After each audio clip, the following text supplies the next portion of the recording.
finds itself straggling into Prestige Worldwide. And I will boot that up so we can all see it. It is now moving swiftly towards dawn. It is currently, I want to say, I'm just going to put these guys over to the side. It is currently 4:30 in the morning.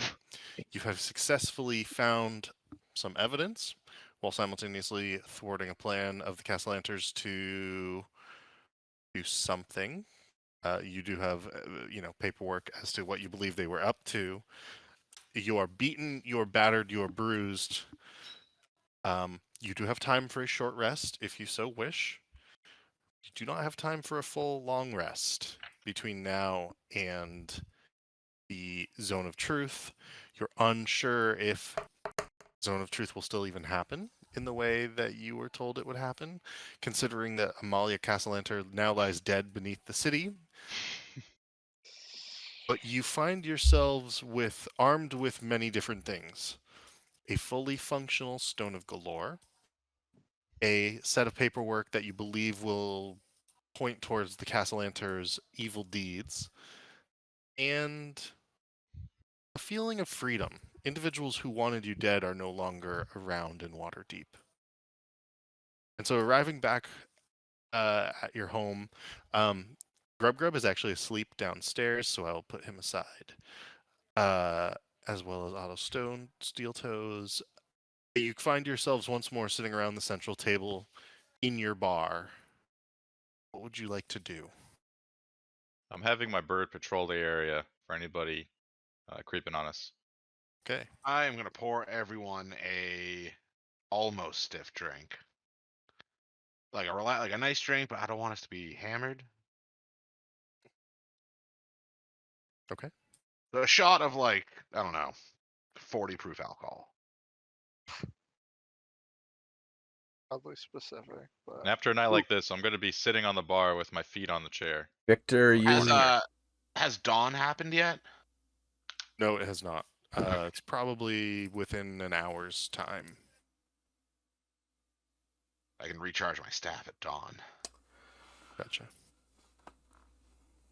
Alistair looks around and is like, you boys need to lick your wounds. He's specifically looking at Victor and Volknar. well, Victor's gonna pour his shot on his wounds, like Disinfect even them. though he doesn't know about infections because it's the medieval times. But yeah, Just because you like the pain, then? In yeah, that case? yeah, he likes the pain. I guess that's good.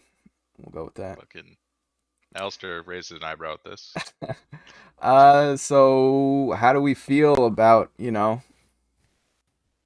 what this thing we got coming up? I think we've got enough evidence and proof of nefarious deeds. Cool. I think we might be okay. I got a couple people in our corner. Yeah. Well, you're gonna be taking the lead on this, as talking Zeus knew. So if you're feeling good, then should be in good shape. What do you think they were doing down there? They had all those they had blood. They were doing something with blood. They're trying to summon Asmodeus. Ah, king you of think demons. those were the same people? Remember, a couple months ago when we were the were people or whatever. We were in we had to free those people. That was the same thing going on. Yeah. Certainly was. Well, so they said we're gonna get Zone of Truth, right? What do we know about a Zone of Truth? You got to tell the truth. I would let Harold and Zeusanu make Arcana checks on that if they would like. yeah. Ooh, 19. 19. Okay. I'm going to say that you know that the Zone of Truth is a magical zone that guards against deception. The individual who casts it knows whether or not you want to attempt to save against it. Meaning, if you're in the zone of truth and you don't want to tell the truth or you don't want to be affected by the zone, you can make a saving throw. If you do, you are known. It is known that you are not being impacted by the actual zone of truth. Okay. So, Is that automatic guilt in this world? You know, like pleading the fifth or something. Not Or, necessarily.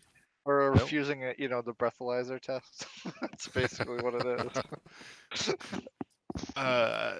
Zone of truths in this manner are pretty rare. They're they're used in courthouses. You are not considered necessarily guilty if you save or choose not to like fail. But the burden of proof is lowered. I mean, we basically just got to go in and like tell the truth. Yeah. Yeah. Even if It's a we group do of slip up people, and demon cultists. even if we Alistair starts like chuckling. He's like, "Isn't that strange? We have to actually tell the truth to get out of this one." you Right? hopefully we don't have to show ID because Alistair is Oh, he has a Oh. good fake.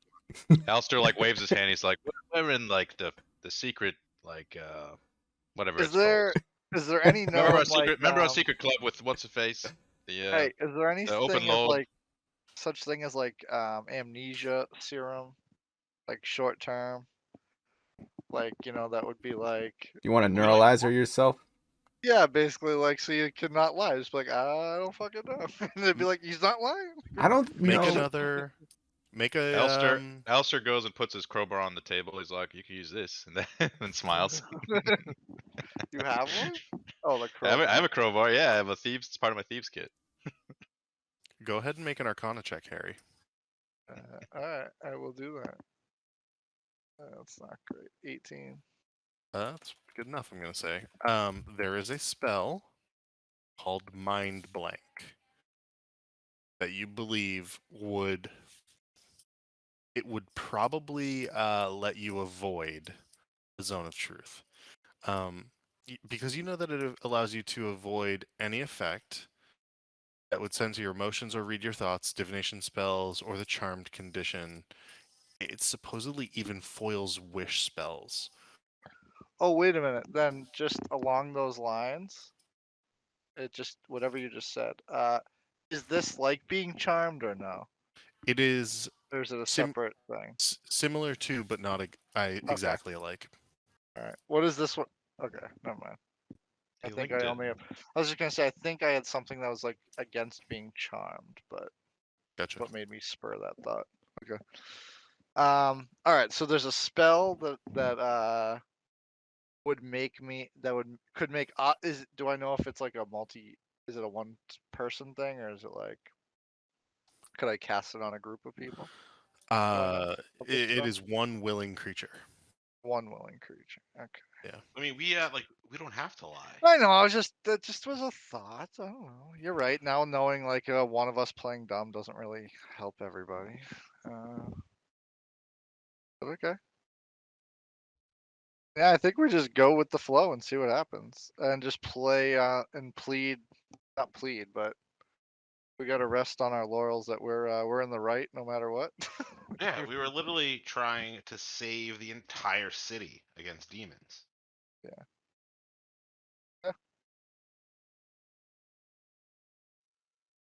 You're welcome. So we'll tell 'em. Yeah, we better get a fucking medal or something. This is crazy because like we could tell lots of people this story. They won't believe us, but these guys have to believe us because they know we're telling the truth. Right? This is like the Yeah, only time we're actually going to tell a story and someone's actually going to believe us, like without questioning it. And maybe the truth is gonna help us. Yeah, we don't have to worry about the cast lanterns like coming to fuck things up because we have their soul coins. Plus, we can tell them what we did to Manshun and the Xanathar. I was gonna say, Yeah. Alistair's like, I mean, the other thing that they could do is question our motives, and I mean, at this point, it's irrelevant. We kind of thwarted like a, very sinister plot, so I don't think it matters our motives at this point.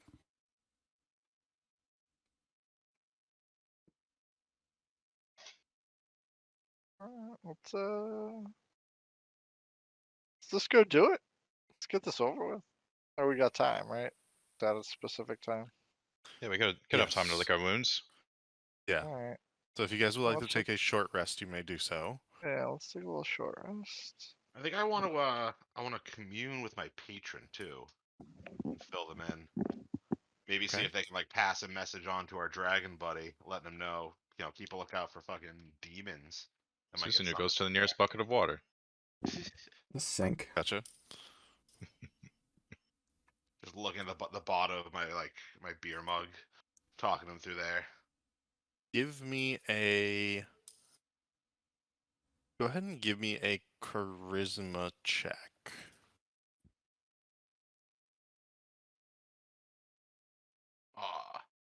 14. You attempt to commune with your warlock patron. You do not necessarily feel a response. It does not necessarily mean that your message didn't go through, but you don't get anything back at this time. Okay. I mostly just wanted to pass the information along. Sure. Because I think like the point of my pact was that he wanted to like experience shit with a flying sorcerer. And adventures we have had. Gotcha. Okay. So some of you are taking short rests by the looks of it. Is there anything else anyone would like to do before we begin to head over as a group to, I believe it would be Savra Bella Branta's church that you were told to meet at?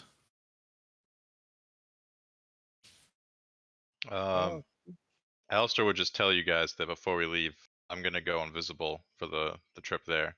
Well, how long is the trip actually? Let me just double check one thing. Order of the Gauntlet. It's roughly a 40-minute walk. Hmm. Wait, hold on. Before we leave, Alistair would ask the group. He'd pull out the stone and put it on the table. He's like, "Should we bring this or not?" He's like, "This seems like something we don't want them to have." You Hide it in the vault. think Lock it in the vault. are they gonna like run our pockets? He looks at us. He's like, "If we go to jail," he's like, "We're gonna lose everything on us." We're not going. I'll tell you right now, fellas. I'm not freely giving myself up. Well, They say Alistair's put just my. like, They he's tell me making to. it clear. He's like, Okay. if we, if I things would go put it in bad, the vault. they're gonna try to take everything we have and Yeah. fuck us up. If they We tell have me to a- put my hands up, I'm putting my sword and shield up. That's a good question. What do we do with the stone? I'm kind of reluctant to leave it behind just because we found a super hidden stone, so they could potentially find it here. Can we roll to see if we were if we had the sense we were being followed at all after we left where we were? Sure, yeah. Go ahead and roll perception checks. Like a group perception check or just Alistair? I rolled a crit. Yeah, let's just go with just Alistair then. So you're worried that you were being followed from the Alistair's very paranoid right now after the whole dilapidated windmill in particular. invisible lady trying to steal the thing from his pocket. He's very worried now. Gotcha. You do not notice anything overly worrying. The few individuals who are even on the streets of Waterdeep at this late hour, Mel, your owl, is able to discern that they are going to their own individual areas. None of them come within at least a block of Prestige Worldwide, if not 2 blocks. All right. Well, Alistair just seems like abnormally paranoid right now. He's like, I don't like this whole thing. I don't like it at all. He's like, I don't think we should leave it here, but I don't want to bring it. He's like, this is a bad spot. We have a magical lock though. That's all I'm saying. Down in the basement. He looks at you. He's like, but how easy is it to crack? And now they know about our secret door. He's like, this is all wrong. Yeah, they know this is our headquarters. All right, whatever. I think it might be safer to keep it with us. All right. Alistair, he's like, fine then. And how long does it take to get to the place we're going? Like 40 minutes or so. All right. Alistair's like, all right.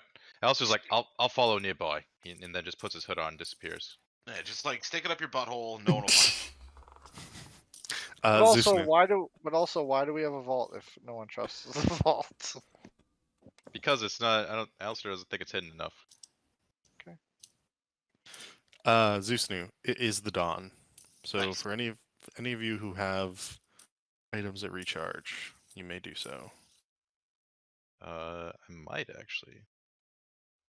My thingy, It's my wand. I think my 2d8 lucky resets. plus 4. My lucky charges. Is that only on a long rest, or is that the new day? I don't know. Let's look. 17. 1d6 plus 1 at dawn. Let's see. Ugh, god damn it. For a long rest, you're right. Gotcha. So no. And I'm back up to max charges. Nice. I'm not. Oh, hold on. What about my short rest thingy? I have 4 charges on my wand of binding, which is enough for 2 whole persons. It's pretty good. Yeah. Once per day when you finish a short rest. So can this be my new day short rest? Yes. Yes.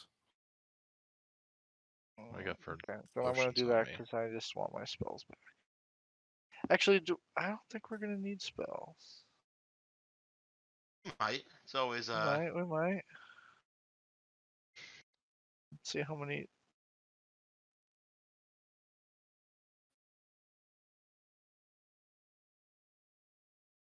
They're still level 3.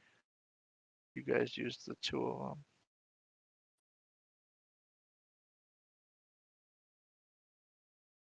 Alright, I'll just get a level 3 back, just in case. Actually, no, I'm not gonna use it. Okay. I'm fine. I'm gonna Okay. save it just in case I need it later. All right. In the day. And before we leave, you see Alistair just like sort of take one of the rings, like if from like one of our earlier adventures.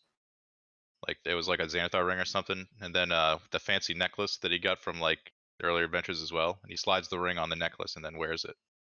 He's like, I think we'll have plenty of money once this is through. I don't really need to sell this shit anymore. And just now he's gonna start wearing some of the bling we're finding. He's wearing them as like trophies. Okay. Is there anything else anyone would like to do before we head off to the Order of the Gauntlet? just tell Grub to keep an eye on things. Gotcha. And he will, as he wakes up and he sees you all sitting there, liquor being poured out on the table on some fashion, or potentially on the floor in Victor's case, and begins tidying up after you as you head out the door. Before we leave too, I'm like going through different outfits with my armor. I'm like, which one looks best, boys? It's like I want to look good. I want to make sure they don't think I'm lying. So Alistair's acting weird because he's extremely paranoid right now. Actually, no, I'm invisible. Forget it. Doesn't care about his outfit. Okay. If you would like, I do have the choice for you to pick whichever one you want, Alistair. At least on this. So I will reveal your character tokens here. You will enter in this area here.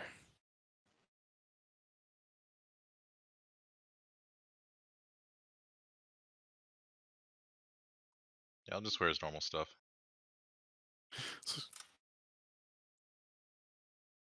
And so as you enter into the Order of the Gauntlet, there's a strong full plate fist gauntlet that sort of stands as the symbol of this from the outside on several different flags. It is quite the immaculate church as you enter.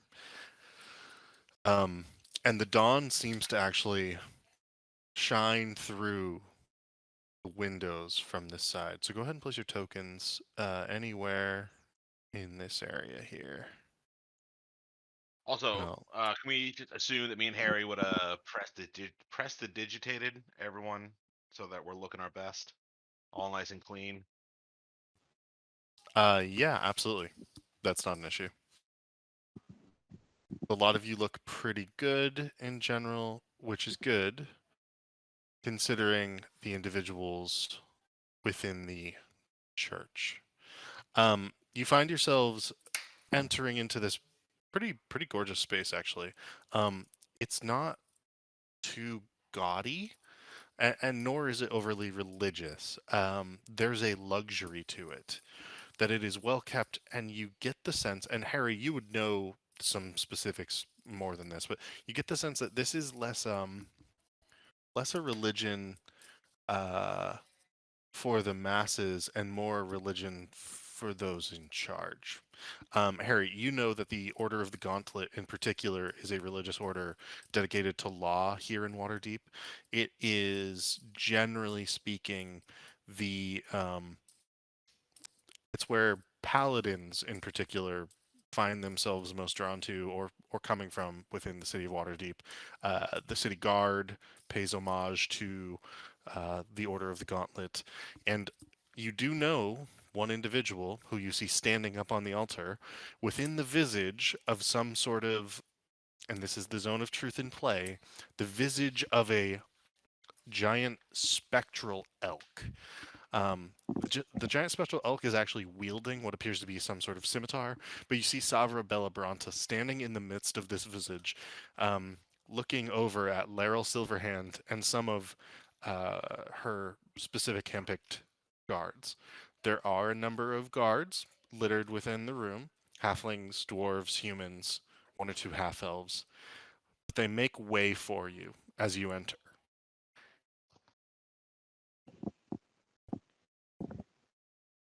Move, bitch.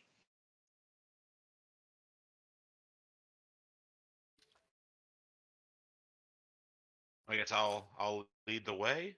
Just head towards the Yes. center. Is there like a designated space for us? As you begin to walk towards the center, Laryl Silverhand waves you over to her and ushers you and points towards the stage where Savra Bellabranta stands. Prestige Worldwide, please come here. We're still awaiting the Castellanter lady and her retinue. They should be here at any moment. And she looks over at what appears to be a timekeeping piece behind her on the desk, and it shows that you have about 3 minutes left until the hour that was designated. This lady where I am. Yes. I want to like motion to her. It's like, hey, can we have a quick sidebar? There's been some new developments that I think you should be made abreast of. New Abreast. developments. Indeed. I'm gonna like lower my voice so that the other people can't hear me. And be like, I think we found the like the headquarters of the summoning chambers of this demon cult, and the cast lanterns, whether fortunately or unfortunately, did not survive the encounter. They were attempting to summon a demon called as Modius. I don't know if you're aware of him. They're sacrificing citizens, meaning to overthrow the government. Alistair whispers and then steps away. Roll a persuasion check at advantage, Zusanu. Alice, are you still invisible? No. Okay. Dirty 20. All right.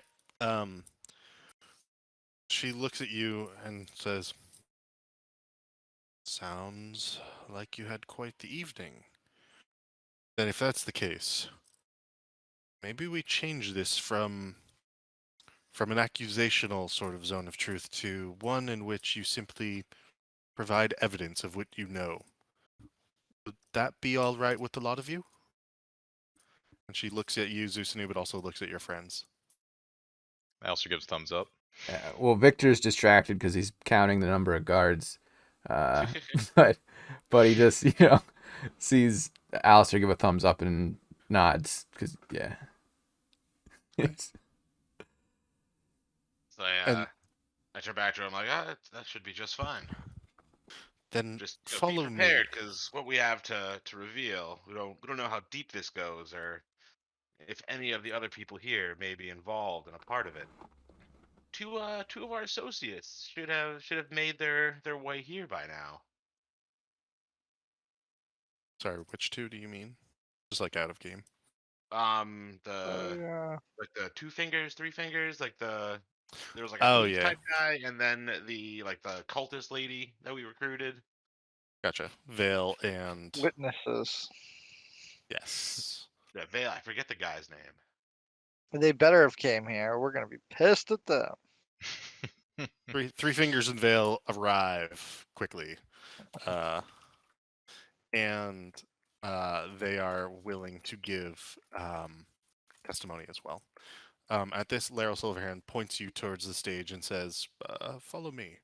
And she actually heads up the steps, and she bows to Savra Bellabranta, who bows back, and she says, "Change of plans, though please do not drop the zone. Uh, we are going to take down testimony of those before us."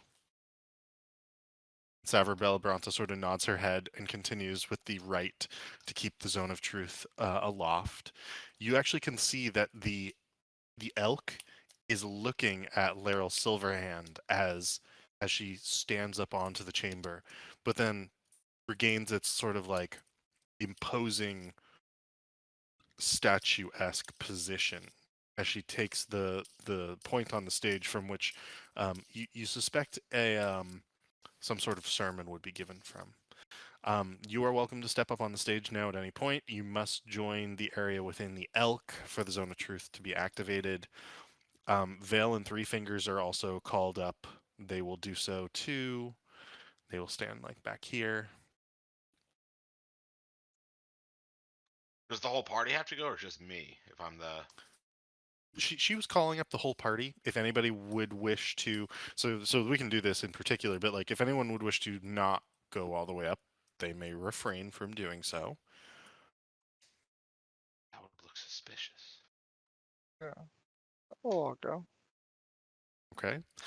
As you enter the zone, you can feel the magic falling over you. If you would like, you may attempt to not let it like take your mind and therefore make a charisma saving throw. I'm gonna openly embrace the elk. Alistair looks around to the boys and is like, "Remember, you can only reveal what you say." And just smiles. Real quick out of game, which one of us is holding the 2 soul coins? Harry has one for sure. Yeah, right. Hey, you weren't even here that last session. I don't I'm saying remember. Harry would have grabbed any coins that would have been around with souls inside. I thought Zeus knew you. I thought you had them. I thought Yeah, so that's too, what but I couldn't remember. That's what I Last thought. last session was my birthday, and I was very fucked up towards the end. Nice. Yeah, I'm almost positive you had it. Volknor has joined, but he's still on Discord. Oh, He'll yeah. get there. No. Yeah, halfway close. there. We'll round to the nearest Discord. Yeah, let's just say that you have them, because that would make sense. Okay. Especially if you were the one who like saw them, turn into the coins, like you're the closest one. All right. And as you stand, all of you stand up on the platform, the zone of truth takes you. Savra Bellabranta actually notices this, and you can see the elk actually relax its visage up above you. And it goes from sort of like a stern, statuesque position and pose to one that is more at ease, like as if somebody said to a soldier, "At ease." And you are now ready to be questioned. Savra Bellabranta stands aside to the back, though still in the visage. Vale and Three Fingers are called forward a little bit. They begin to give testimony, in particular to Laryl Silverhand first. That Three Fingers works for Mert. Mert had said that something was potentially happening with the Castellanters this evening. He followed them from their villa to what would eventually be their crypt. That at their crypt he was attacked, and he points to Vale at this point by some of her associates. Vale then tells the story of being taken in by her boyfriend, uh, who was seeking gold and power within the city, that they were looking to make their status better, and that she was interested in this, and that she was told to join a group that her boyfriend was already a part of. She agreed. This was one of the first meetings with which she attended, the other one having been at a dilapidated windmill at one point in time. She knew little of the origins of the group, the meaning of the group, and purpose of the group. And as she's saying all this, go ahead and give me perception checks.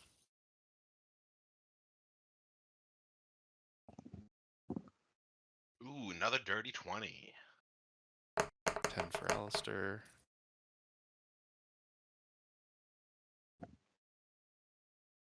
All right, Zusanu and Zusanu and Victor. The two of you can make out that as she's talking to Laryl Silverhand, there's a stirring of the guards, and some of them begin to move forth. You also notice, back behind Vale, Savra Bellabronta is making hand signals. And as she's telling this story, Laryl continues to take it down, and then suddenly turns and asks Vale, "And is this every word that you know to be true?" Vale nods, and at which point the elk looks down and, with the visage of his sword, swipes through her. Nothing happens. It is nothing but an illusion of some sort. And yet you can see the guards now moving forward quickly because she has not spoken true within the zone of truth. As she's about to flee, Victor, would you like to do anything? Because you're closest. Yeah. Well, would it be like bad of me? Actually, I guess I could That's her, tackle her. Can I use a it's her reaction? fault for lying. Yeah. Yeah, I'll I react. didn't know if you're gonna try to help her or try to save her. I didn't know Oh what you were trying no, if she's trying to flee and she's like, I would react by tackling her. Go for it. Go ahead and make yeah. a grapple check. Okay, so I did an athletics. Ooh, So yeah, that's good enough. okay. And this is going to be her opposed acrobatics.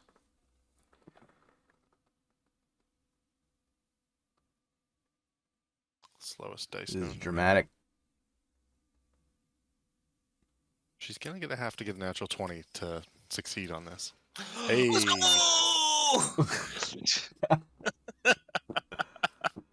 What's up, Oh, guys? Faulkner, just in time. All these guys are attacking us right now. Oh yeah. No. Nah, just a zone of truth.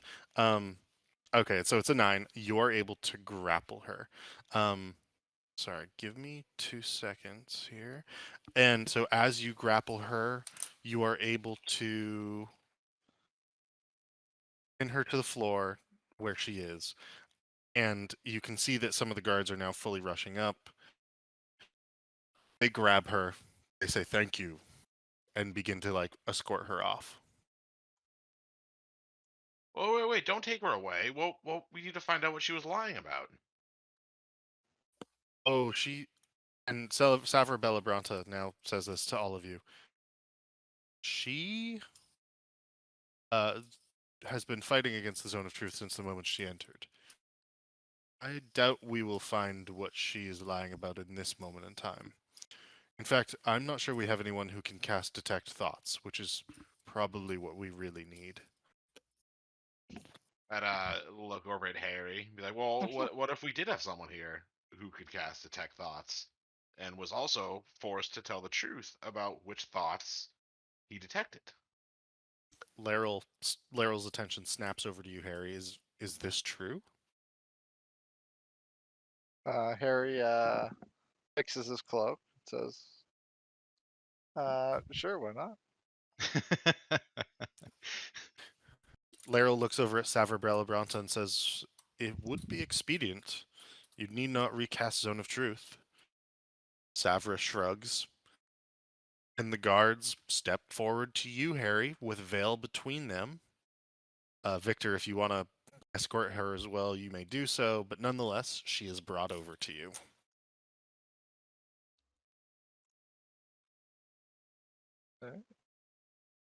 Harry cast Detect Thoughts. Okay, so the surface level thoughts are, damn, I've been found out. I thought I was going to be able to outsmart this. Alistair's you like leaning to- on your shoulder, he's trying to read her face while you're doing this. Make an Yeah. insight check, Alistair. Harry, would you like to push deeper? He's very jealous of this skill that he has. Yeah. 14. Say It's a wisdom saving throw, I believe. Is that yeah, right? it's a Wisdom 17. Okay, she failed. She got an 11. And as you push deeper, you see a lot. You see snippets and flashes of what appears to be an induction ceremony when she was handed the mask that she has at her side. It is in some sort of underground chamber, and you see that as she leaves the underground chamber from the ceremony, she is met with a party at a beautiful villa, a place that you have all been to before, Castellanter's Villa. And she comes up out of this stone chamber back into a party in the middle of this party.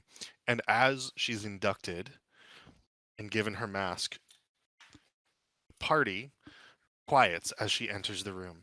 And many, many masked faces look back at her and they raise goblets, something inside them, wine, maybe something else. And in the center of the courtyard in the Castellanter Villa, you see what would appear to be several different dead bodies, all piled on top of each other. And as they hold the goblets aloft, saluting her, she walks forward and takes the oil that is in what appears to be some sort of urn-looking device and pours it over the dead bodies in the middle of the Castellanter Villa and tosses a torch from another. Somebody hands her a torch and she takes it and tosses it on the bodies. They also then hand her a goblet of wine from which she drinks deeply, and as in unison as one, they all say to Asmodeus.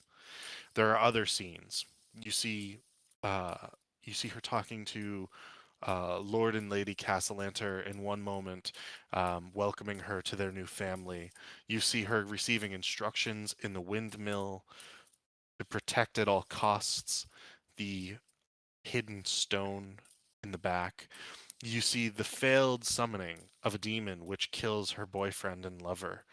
You feel her heartbreak. You see many different scenes where she is involved deeply with the Castellanters. And you see her terror and confusion at being found out moments beforehand. Do you wish to convey all this, Harry? Not yet. Harry will walk over and can I grab the mask You may do so. and look at her. Say, shame on you. And then look at the group and say, she's guilty. Lock her up. Make a persuasion check at advantage, but you are in a zone of truth. That's just one. Thank God. And two.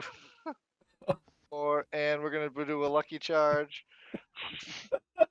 Oh my I'm god. gonna Okay. Just Okay. say what you saw. Yeah, just tell them what you saw, you dummy. I will, but I just want to play it cool first. And as you say this, Laryl Silverhand looks at you and says, "Indeed, guilty of what?"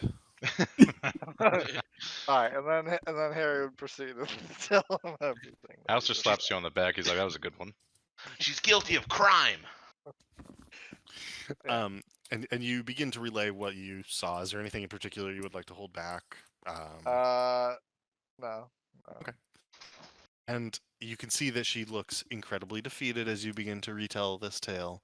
Oh, you And should have held they'll- back the thing about the stone. When you say the part about her lover dying, Alistair goes up and like touches her on the chin and like holds her face up and then kind of gives her a look. Anything in Alistair. particular? Oh, Oh No, no, he's just trying to be creepy in this scene. That's all. gotcha. tells her she needs to smile more. Alistair, No, based well on the this insight check girl's that gonna you did- die. This girl's gonna get sentenced to death. He's just like looking at like someone's like final thoughts before they get about to get put to death or sent to jail forever. The insight check you rolled. Yes. You see the visage of a haughty young woman who believed that she could outsmart everyone and everything and obtain something beyond what you see here.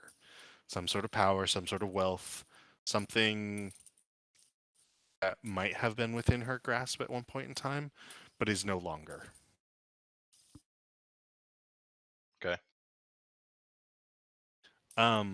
As all of this is happening and you look in her eyes, she's eventually led away by the guards.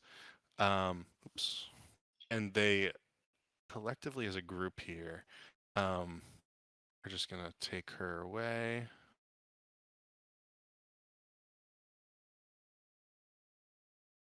And they will usher her out of the room.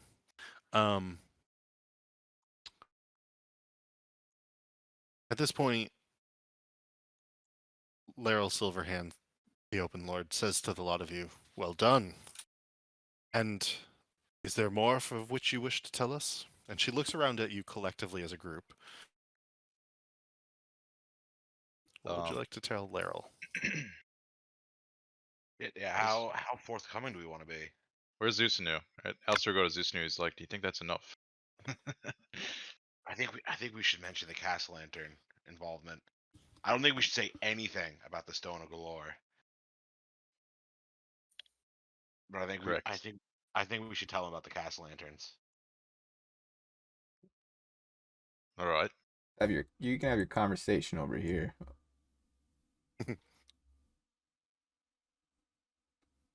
Alistair points to his talk. He's like, "Yeah, don't mention that."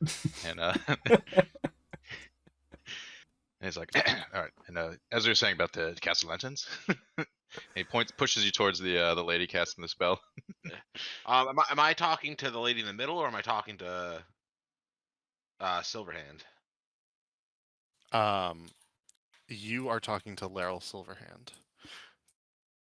So I'd go up to Laryl and I'd tell her, well, we not only did we encounter both cast lanterns while we were at this windmill that Vale spoke of, but they were directly involved, if not the architects, behind trying to summon Asmodeus into the town. Then I guess nod to whoever, like, I think I actually have them. So I'd fish. Oh. I'd go into my bag of holding, and I'd fish out the like all Alistair say, the. if not him, then lesser demons, and they were sacrificing citizens in order to do this, and they were planning to unleash these powers on the populace at large. And then he's like, "Isn't that right?" He's like, show him the paperwork and whatnot. Yeah, with their handwriting. I'd hand her all the paperwork, and then in a lower tone, I'd let her know that they document some members of the ruling class that they may have turned to their cause. So be wary of who you trust with this information. Gotcha. And as you hand all this over, you can see that there's alarm on her face. And she begins reading it and writing it down within this book that is before her. And as you see this, go ahead and make a perception check. Alistair and Harry, Volknar, Victor, and Zusanu. You may make Arcana checks, or an Arcana check if you would like. Victor and Volknar, go ahead and do it at disadvantage. Terrible today. I'm gonna say Victor wouldn't bother. Victor's not even gonna do the check. He'll just I'm auto like fail it. already a -2 on Arcana, but Volknar's gonna do it, hoping for a base 20. He's got a 3. Victor, you're sort of like looking off in a different direction, not seeing what she's writing in particular. Volknar, we'll start with you. You can see that she's writing in this book, and as she writes in this book, each word as she finishes the word glows ever so briefly. Alistair, you can make out the glow, but you can't see anything else that's happening. Harry, you can sort of understand what this is. You believe that this is being conveyed to somebody else as she's writing into the book. Zusnu, you think that it's more than that, however. You think that there's a transference somehow from the zone of truth into the book, and then sent beyond to wherever. And where that's sent, you have no idea, but you know that this is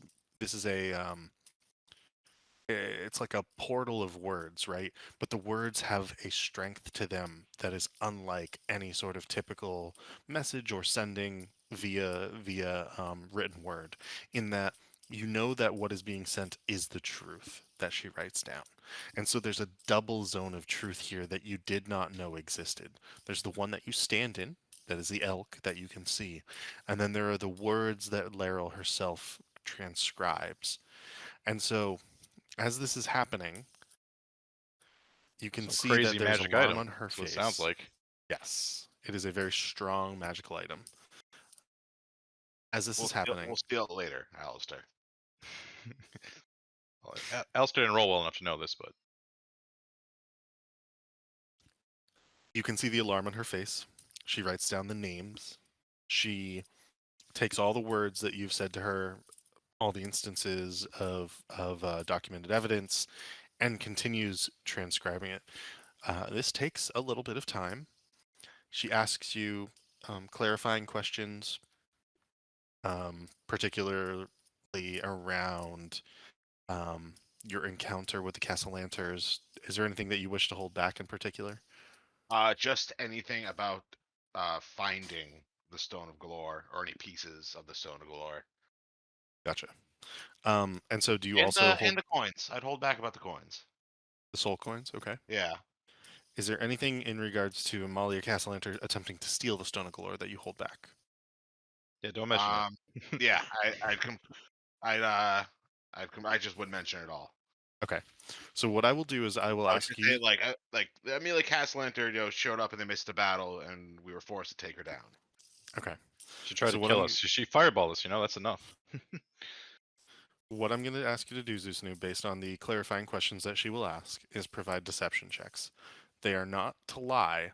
They are to allow you to avoid answering in such a way that would I would allude trigger. to either the stone or to talk about these certain things. You're dancing around subjects, right? Yeah. And so the main two subjects I'm going to say are going to be the soul coins and the stone of galore. So we're going to do 2 checks for that. You said So, deception. yep. So the first one will be the stone of galore. Oh, only a 22. Okay. Thank God. You That's the successfully important one. you successfully dance around any mentioning of the stone of galore, or so you feel like. You did a pretty good job. You sort of bobbed and weaved any clarifying questions in a way that answered the question truthfully, yet did not reveal anything about maybe a grander purpose here. Go ahead and roll for the soul coin as well. Only a 22. And once again, you find yourself answering questions effectively, succinctly, truthfully, and she continues to transcribe them into her book.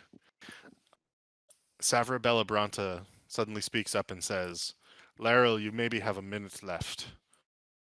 And Laryl, I want to jump in here. Now there's a minute left. I want to look at Laryl and be like, while we're recording the truth, I want you to put down that book that Prestige Worldwide are the ones responsible for taking down not just Manchun, but the Xanathar as well. and at this you hear a gasp from Savra Bellabranta, and there's a smirk across Laryl Silverhand's face, at which point she looks back at you and says, oh, go ahead and make a persuasion check, Zusanu. Oof. 10. Almost the lowest I could roll.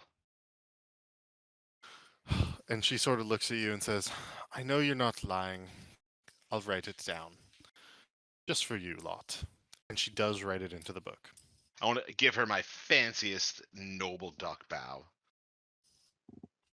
And again, there's a smirk on her face. I'm gonna start like preening my feathers. Do ducks And preen?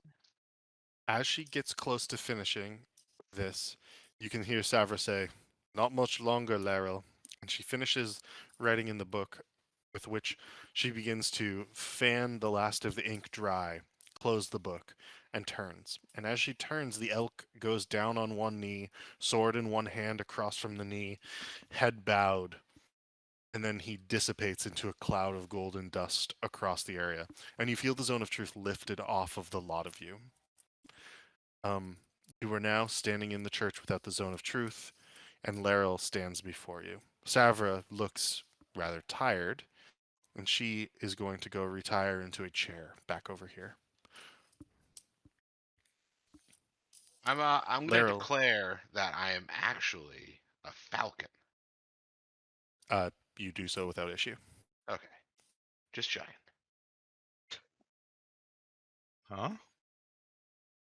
Telling an obvious lie to see if there were any, like, I don't know, repercussions, or The I was zone's gone. introducing a stimulus to see if there was still anything like happening. You just look mental when you say so. I don't know, like, people are sneaky. Just making sure that, like, All if right, we all do right. happen to tell a lie, that, like, maybe they won't know. And Laryl at this says, worry not. The effects of the magic have worn off. I think we can all see it dissipating. And the golden My dust sort of apologies, like, lady. We've been through quite the gauntlet. You know, we can't always be, too safe, too clearly, cautious. a lot of you look ragged and tired. In fact, everybody take a point of exhaustion if you've not already done so. Because you have now been awake for 24 hours. And she looks at the lot of you and says, so, anything, or rather any news of the other problem plaguing Waterdeep? One that the Castellanters were oh so deeply involved in?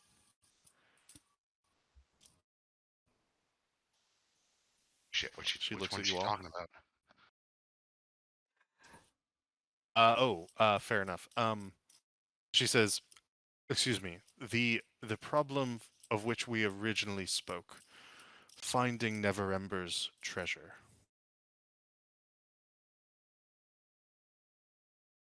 Oh, we're getting close to cracking the case. Alistair smiles.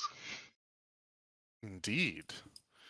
And as promised, you will deliver the gold back to the city of Waterdeep, regardless of, I believe it was a cool 50,000 gold dragons. Is that what we agreed on? Alistair looks around at the group. I don't remember. Basically, it's a 10% cut.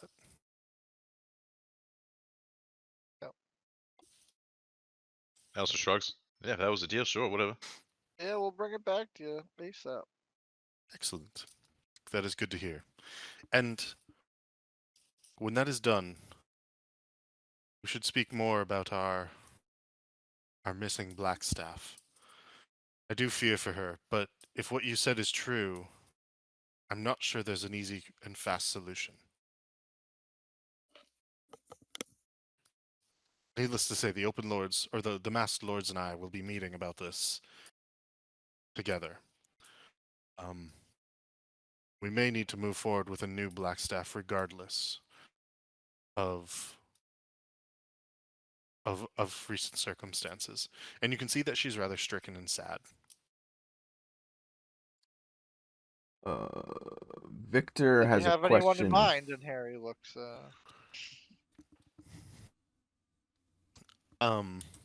Make an insight check, Harry. Insight. All right, we'll take that. A 20. Ooh. She glances at you, and you can see that there's a calculating stare. Harry tries to look professional. You also suspect that your question was ham-fisted in nature, in that it would take quite a bit more on some level than a simple question such as this to be in consideration. Yet, you also suspect that there is a legitimacy of consideration of you for the post due to the fact of your recent exploits.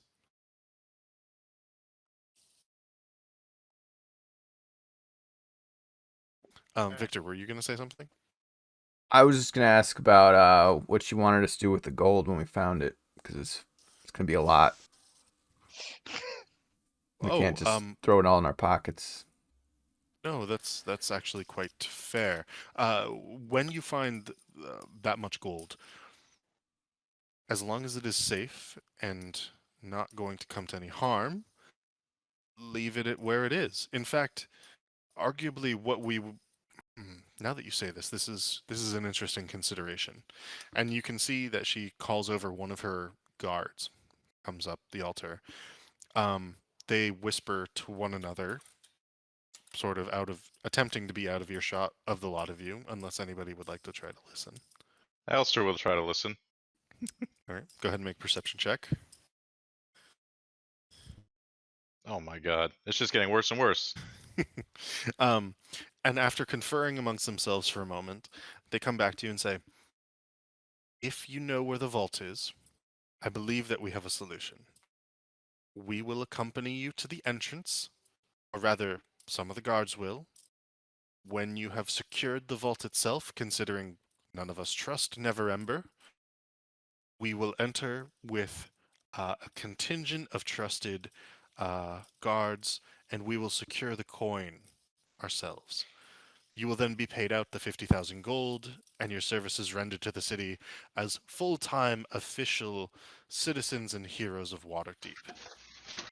Does this work Does for you?" I want to ask her, like, do you have access to a pair of sending stones so that we can stay in contact with you directly in case we find it? She says, "This can be provided to Prestige Worldwide if you so wish. I do not have them on my person." I would have preferred to stay, to have you as our point of contact. Yeah, Alistair looks So- around at like the group of guards, like send one of your lackeys with the stone. We're quite tired. We need to go. Also, I want to ask her if the paperwork we provided, if any of like the lords of Waterdeep, like the mass lords, are implicated. Oh, several of them. Though, we must investigate further to determine which of them are necessarily being bribed versus those that are actually actively involved in this. Yes, what you have done has been truly wonderful for this city. And you can see that she's earnest and honest about this, that she believes what you did was something far beyond maybe finding the 500,000 dragons themselves. Um, you also suspect that this sort of thing happens on a more regular basis in Waterdeep than maybe you would understand, considering the reaction of the guards, and not the city guards or city watch necessarily standing about, but these guards closest to her. They're stone faced. It's like we're telling us something they already knew, basically. Kinda, a little bit. Confirming it. Yeah.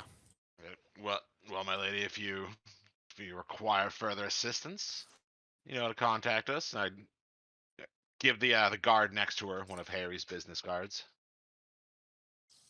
Okay. She takes it. She looks at you.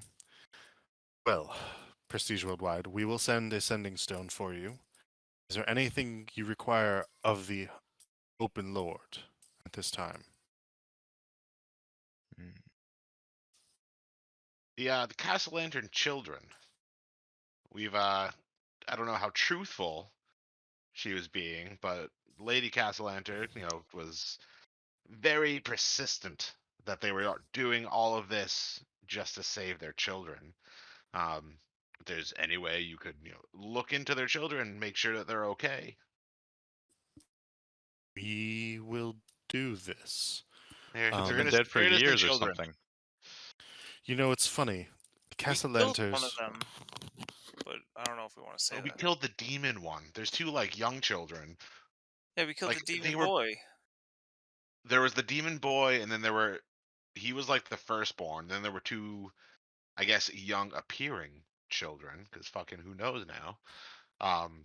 That they pulled at our heartstrings because while we were talking to her the first time, they were like playing ball in the garden. Oh, It's like okay, being yeah. all adorable young children. They were like in behind the bedroom or something when we or was that a different house. Oh no, that was was yeah. We broke in. We scared the shit out of him. I think like Victor tried to calm him down. I don't think he did a great job, but he tried. that think was our that was our neighbors, Yeah, I think that was the Grail Huns. Braille homes. Alistair would Alright. just ask, you think you could spare a few guards kind of around our house? I'm a bit worried that, people could be after us. And Just a little- Laryl looks at you confused, and she's like, "My dear sir, who would be after you at this point? The Xanathar's dead. The Zentarum are disbanded, and frankly, this one wears their robes. And my understanding is that the demon worshipping cult that we were terrified of all along in Waterdeep has been beheaded." Yeah, we are kind of badass. There's always someone else looks around. I mean, when you put it that way, yeah, we feel pretty good. And she sort of says, "As you wish. We will post a squadron of city watch around Prestige Worldwide." Very well. And at this, she begins And, to and pack then, up. and then before he says, "Tell them drinks are on us when the shift's done." Oh, that's nice. As you wish. And she begins to pack up, heads down the steps to this position here. This guy goes this way, around this way, and they all begin to leave. She says a few words to the city watch captain in charge, but otherwise, you are free to return to Prestige Worldwide at this point in time and do as you wish, or go elsewhere in the city. Maybe I take just along. wanted us to have our own personal guard. Isn't that nice, boys? Yeah. Police detail. Where would you guys like to go? I think it might be long Well- rest time. Yeah, Long rest. we're gonna hit the hay. Okay. Back to bed. Back to Prestige it is, and I will toss some guards out on the street to watch over you. Yeah, especially if this is like our first long rest after that shit, we definitely want a little extra security. And you have it. You have a squad of guards around Prestige Worldwide. Go ahead and take a long rest. It will go from it was roughly 9 or 10 in the morning until, let's say, 6 p.m. Yeah, that's enough time. Also, I just want to remind the group that the magic mirror I think that we took from like one of the hideouts. Mm-hmm. We still have like that beholder doll Yeah. like surveillance system. Yeah, we can make a security camera somewhere, basically. I say we put it like at the front of our house, like basically, or we could decorate the bar with it. So like, what you call it? Because hold on, how's it work? It needs, so we need the Xanathar head and then the magic mirror, right? The mirror's like huge though. Yeah, Okay. and so the way it works is you can say the words to the magic mirror, and then you're looking through the Xanathar head, and it's just displayed across the mirror, like a Hmm. screen. So we'd have to like plan out where to put it. It's literally just like security camera is the Xanathar's head, and then like TV Maybe screen. we keep the Xanathar head in the basement, and then the mirror we can keep like up in someone's room. So we can basically have like a security camera on the vault.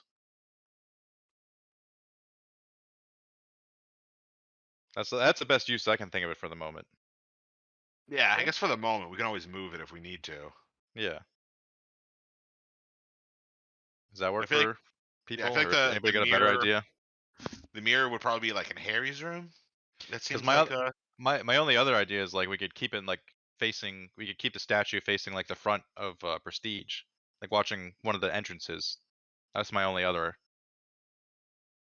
idea, but I feel like facing the vault is probably better. especially with like the entrance downstairs Yeah. in case someone's gonna sneak up on us. Yeah, let's do that. And then if we think of something else, we can always move it. Okay.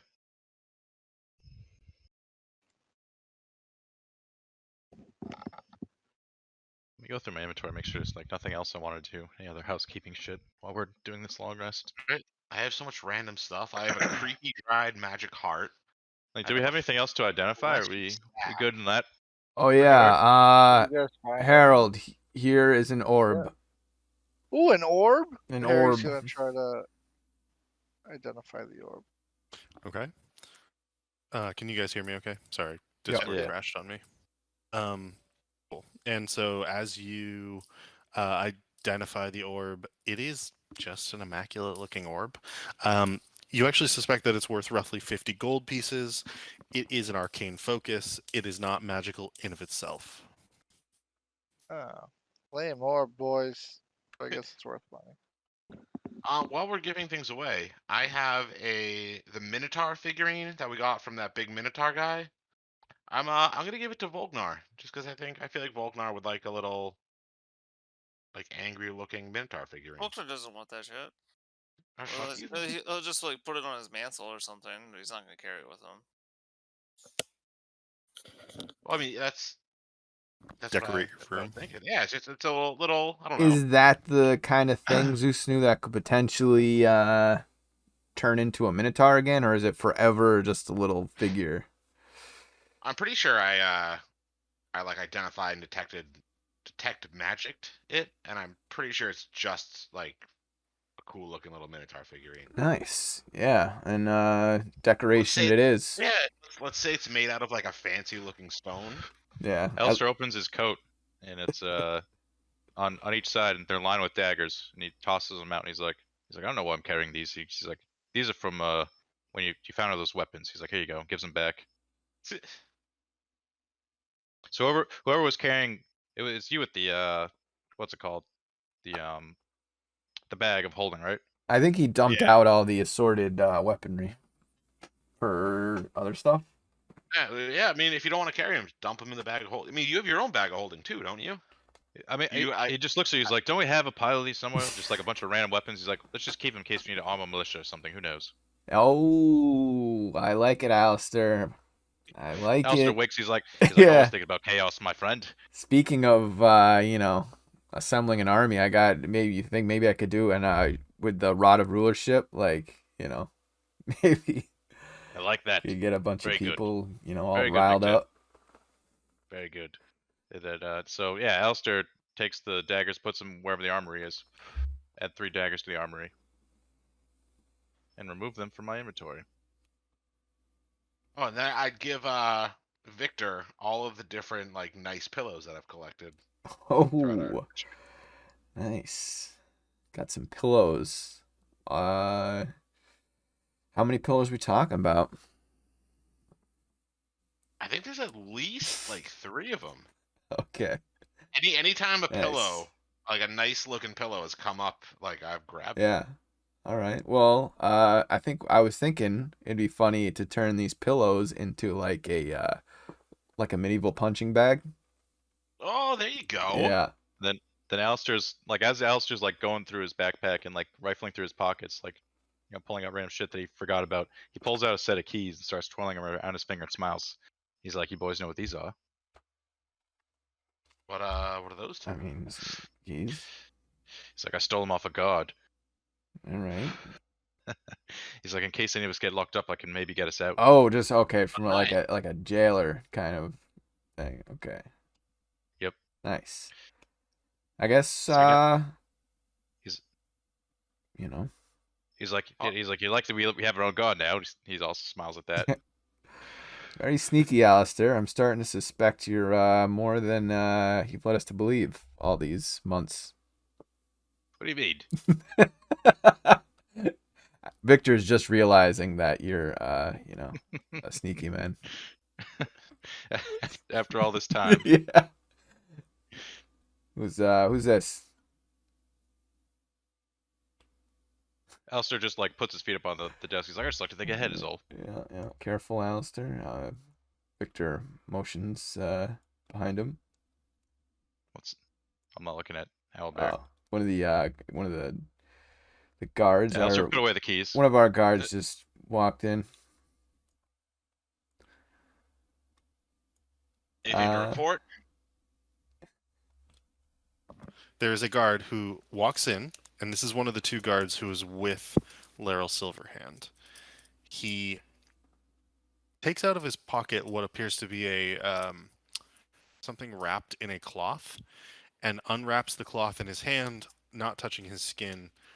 Holds it out so you can all see it is a sending stone. He then takes it out of the cloth and puts it on the table. From the open lord, as you requested. Bows and begins to take his leave. Very good, sir. Thank you, fine sir. I'd call over to Grub Grub and I'd see if I don't know, let me get a tray of refreshments. Go out, give them some like a nice non-alcoholic beverage, some snacks.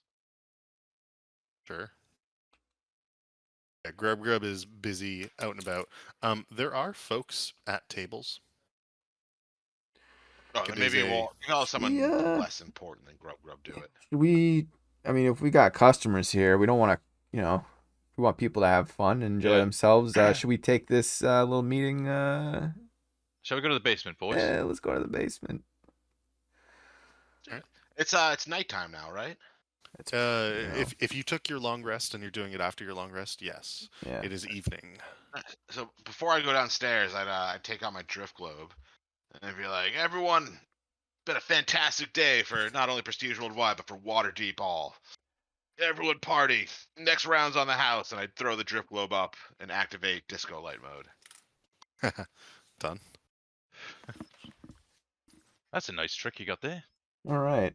Alistair jumps down the Yeah. hole. He doesn't even climb the ladder. Just jumps straight down. Let's discuss what our timeline's looking like here. When do you guys think you want to go for the gold or whatever? And Alistair pulls got- out the stone and says, "Let's do it now." Cool. I feel like we should maybe prepare. Make sure we've got crossed all our T's, dotted our lowercase J's. Not that I know what a Okay, do we, lowercase J looks like, but Do we feels do great, we I'm have ready to any go. like outstanding things, like any loose ends we gotta tie up? I don't think so. I think yeah. No, I think what we're getting ready to do here is like we just, even if there is something else, this is priority right now. Alistair let takes me- the stone and puts it on the barrel, and then kind of like leans on the barrel and like whispers at it. He's like, "Can you speak to them as well?" Why are you talking to them? Lost your mind? So, Alistair, you do not hear the stone We respond don't to know you. that I talked to you, right? No, I haven't mentioned it yet. Yeah, and as you are talking to the stone, you do not hear it respond. He puts his hand on top of it. Now you can hear the stone thinking to you again. Ah, so many secrets to discuss. He takes his hand off of it. And the voice once again leaves you. All right, Alistair looks at the boys like, "Oh shit." He's like, "It only works if you touch it." He's like, "Come here, boys. Everybody put a finger on it." All right. You all crowd around, and you can hear this voice in your heads saying, "Ooh, so many delectable minds looking to learn secrets and lore. What have you?" Hey everybody, this is my friend. He's a rock. He likes to talk to me. Now he talks to you. The name is Galore. I am but a rock, a stone, some call me. But what know you? What would you like to know? What kind of traps are waiting for us? I have a feeling this Never Ember cat did not just I mean, leave his treasure unguarded. You see, there is one problem with the vault that Neverember himself ripped from me. As I explained to Alistair, I have the power to remove memories. It is one of the things that the Mad Mage beneath Waterdeep wishes to use me for. But Neverember did something so tricksy. He removed my knowledge of what lies within the vault. I can only show you where the vault lies itself, not what lies within. So you're telling us that we just went through all this zone of truth rigmarole, and you could have messed with our memories the whole time. No. You choose to have me take things from you. Though I am, as you might say, sentient, though I prefer to say I am a higher level of intelligence, uh, I cannot activate the power on my own. My powers can only be channeled through another. Okay. Alice looks around. He's like, he needs us, and smiles. He's like, isn't that right? Ask him the kind rock. of comfy to take in. Sorry, What's are you up? asking the rock if he needs us? Yeah. If the rock needs you? Yeah. Make a persuasion check.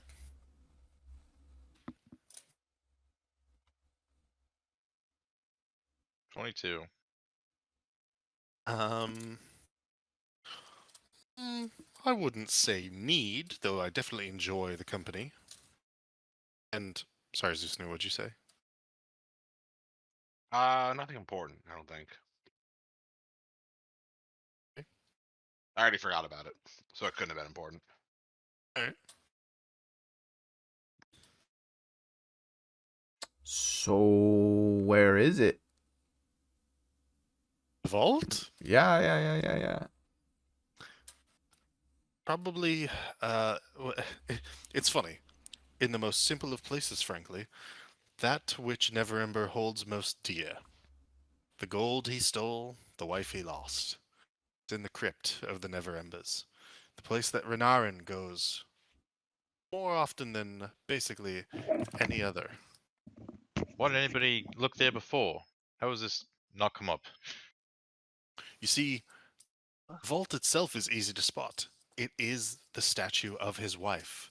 It turns into a monstrous vault itself and it opens up. But what you don't understand is that it's not activated until I'm placed in the hand of the statue of the wife.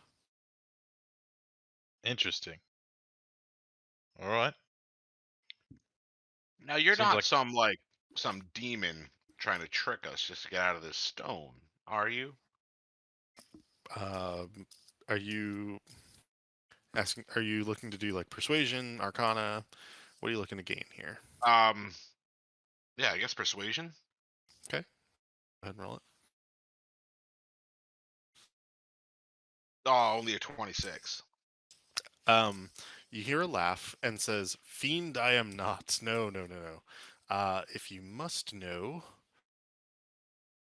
in ancient times, I was what you all may call an aboleth, but things are different now. My goals are my own. I will not spill them here. What I will say is, no trickery. I give the gift of lore, no lies." It's fair enough. he looks down and he says, for a price. He says, No. this wisdom is not free. I know there's something you want. Everybody wants something. If you must know, I would like a body back. I cannot obtain that from any of you, nor can I obtain it from the vault. I believe, though I know not what's inside. Maybe because of you and because of your adventures, however, maybe I'll get passed on to one who could provide me with a body someday. And so I continue to provide lore, hoping to find one who will give me what I desire. Well, is it like a specific body that you're looking for, or is it just any body? Because we've got like a half brain dead dwarf upstairs, probably playing the piano right now. You could have his body. And you hear this like sort of like strange sort of gurgly laughter. No. That would not do. So, definitely not. Okay. Well then, beggars can't be choosers. It's what my mother would have said if I had one. And then he quotes your mother saying beggars can be choosers. They'd just be starving beggars instead. Yeah. All right. Anybody else got any questions for the rock? He told us where to go, right? Yeah, so Yep. we're good. I think that'll be it for now. Yeah. Well, Galore, stay true to us, and we'll help you out. All right, let's huddle up. Do you know what happened to the kid, the Castellanter kid? We killed him. The Castellanter kids. Are you asking the stone? They are currently cursed. Their souls are promised to Asmodeus and will be given to him within, I believe, a month's time. That is when the time frame runs out for the deal that the Castellanters made with Asmodeus. And yet, devils make contracts. Each contract does have fine print to it, and odd and strange fine print to it sometimes. Sometimes a sensible fine print to it.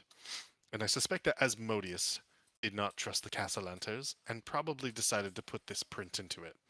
That if they were to die, both of them, not be resurrected via their coins that he provided them, their souls could be enacted as payment instead. If given to an agent of Asmodeus. Hmm. Do you know if the children have coins just like their parents? They do not. Nor did their elder brother. Maybe we can trade the coins of the parents for the souls of the children. It is possible via the contract, says the stone. And then the only other thing was the older children, the child from like a long time ago, was who Harry was asking about. Oh, We he's killed him. I just don't know if the stone knows anything about that. Confirm or That- deny any of my suspicions. that poor soul was lost long ago. Sadly, he decided to partake in his parents' proclivities of his own free will around the age of his coming to manhood. And it was also around this time that he decided that he wished to have more power than both of his parents and attempted a ritual that went awry. His parents lovingly locked him in the attic for several years in the state that you found him in and have used him to scare folk to seeing their side of things at different times, or maybe kill folk as well as they attempted to do with you. Nonetheless, they had less to do with his condition than you might think. Oh, that's always good to know. Yep. That makes us feel a Help you little out better with about killing him. Not at all, but still a dick. Alistair's like holding that stone. He's like, "Is that all?" Oh, never. There's a whole lot of lore in this head of mine. Well, he's talking to like Zeus and Harry. Yeah, Harry's done that. What day of the week were you born on? I think is really pertinent. Considering I'm from the Astral Sea, Oh, there are that days was- of the week, and I wasn't actually asking that. I was just messing with Alistair. Get a Volknar check. Volknar's Rage speed. he's hiding in Right, those his barrels. one contribution was like getting angry about Zeus and trying to give him a present. All right. Last He's fucking asleep. time. Well, I let's Volkmar shit. let's talk Came and say about hello, then took a nap. yeah, let's talk about what we need to do to prepare for this this vault thing. Actually, let's take 5, and Okay. then we'll come back and do that. Cool. You guys want to plan for whatever may be in the vault. Is that right? Yeah. I want to think go that's the buy a idea. bunch of potions. Yeah. So the And I'll say stuff. that you guys can do this over the next day or two, however long it might take. Yeah. Mhm. We should tally our money. What do we have as a group here? And do we have leftover money in like the we had like a communal like stash, right? Or is that gone now? We used to. It's Yeah. all gone. I think we all have should have pretty decent personal stashes of Yeah, money. I have 400 gold on me. I have 1,500. Yeah. What? Damn. I've had. All right. It's been so long. I forgot. Sounds like someone was stuff to skimming the sell. community pot. Dude, I was just rich as fuck. All right. So how should we do because we're gonna want to sell stuff, like all the extra stuff that we've been collecting, over the past Yeah, I however have like long my it's old been. armor that I could sell. And then obviously the potions, like healing potions. I don't think Victor has any healing potions. Yeah, Victor goes through healing potions pretty quickly. I only have one on me. And I feel like I was like a holder of all the healing yeah, potions. but Zeus knew you can make healing potions, right? I need a full day though to make one potion. Okay, so Maybe while we go shopping, you can do that. yeah, well, because of the day, how many days we got, I think it sounds. I mean, I feel like I know we're on the clock technically, but maybe we plan for like 2 or 3 days we do this, and then maybe you can spend one of the days making potions, or maybe we go shopping first, because I don't know what the ingredients are for healing potions. I assume it costs like ingredients. So I think it was set up that like I basically just paid half price for a potion if I was making it myself. Yeah, But like that's if exactly we right. spent one day doing it, that's one potion. Might as well just buy them. yeah, I guess we'll spread out, buy all the healing potions we can, and sell stuff. I'm sure Yeah. like between all of us we have like some stuff. I have like a bunch of like random like alchemy type ingredients I can probably sell to the potion lady. Gotcha. So what I will ask is if all of you are going to look for potions independently of each other, everyone please make an investigation check. Wait, no, And then- let's not do that. We like the girl who sells potions, our next door neighbor who like taught me. Just like I'll just go buy them. But isn't there like a limited amount? Like you have to find out Oh, I guess we'd have to like how check her many. stock. Yeah. Because they're feel like 50. it's- Are they 50 gold each? yes. Yeah, because I don't mind. Victor doesn't mind spending his own funds on, because healing potions are something he needs. Like Yeah, let's a maybe lot like of. we'll say it like I'll go buy the potions and like you guys will like give me the money for it or something. Just to make it quick. I mean, it just depends on if we can get them all from one spot or if we have to spread Yeah. out to find them all. So I'll say this: Fala only has 4 healing potions. We would buy all of them. Okay, Yeah. that's 200 gold. You get a discount, Zeus knew, from Fala in particular, so it would only be 160 gold. Nice. Still full price for you mooks though.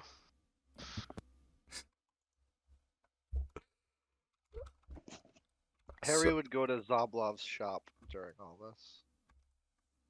Our shop. It is boarded up. Yeah, he's dead.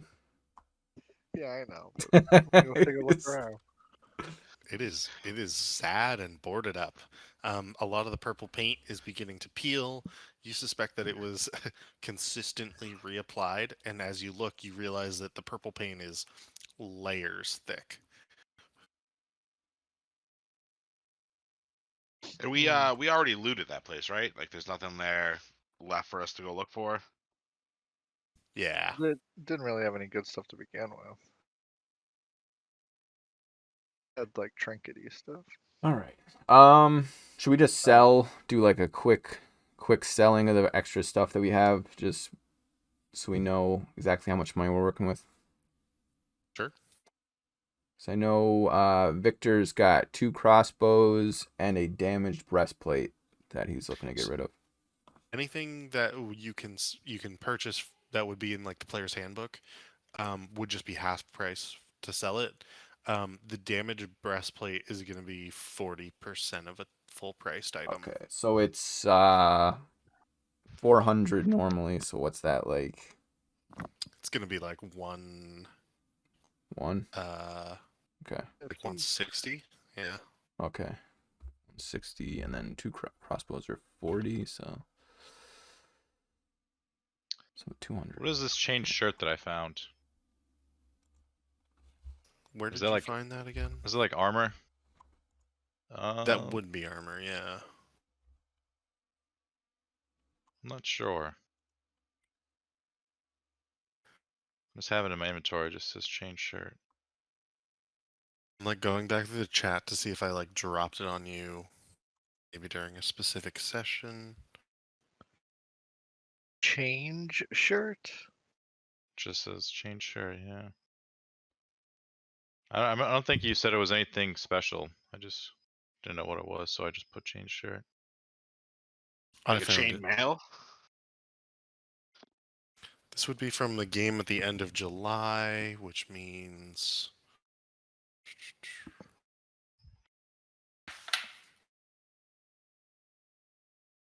I don't think it's anything special. I'll double check.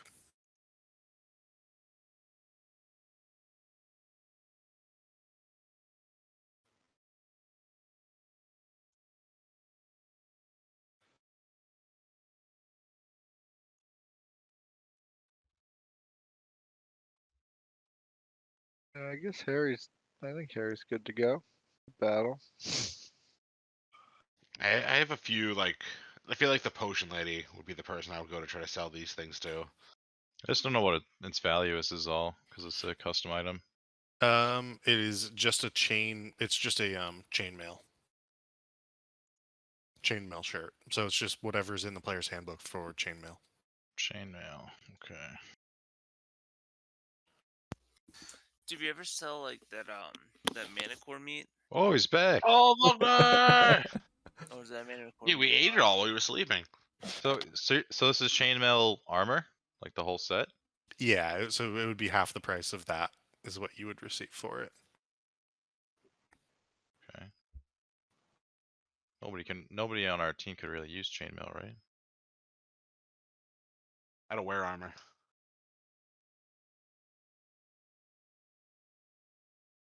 Maybe Volknar if it's light armor, but I don't think it is. No, it's heavy. Okay. Okay, so yeah, so I gotta tally up all this stuff. I have a chainmail armor set. Then I have studded leather, short bow, and then leather armor. So that's 5, 12, 24, and then 37. Should have just added that up as I was saying it. 73. 12, 24, 37. Let's see.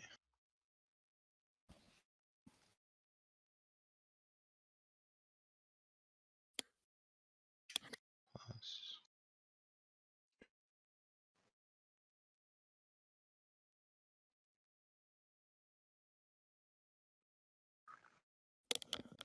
Sucks I can't restart because I screwed up. Well, while Alistair's adding all those numbers up, Mhm. Victor will put himself down for 3 healing potions and pay whatever he needs for that. 150 gold. And I'm going to say it takes you the better part of a full day Okay. to gather that. You have to go to 2 different shops across different areas of the city.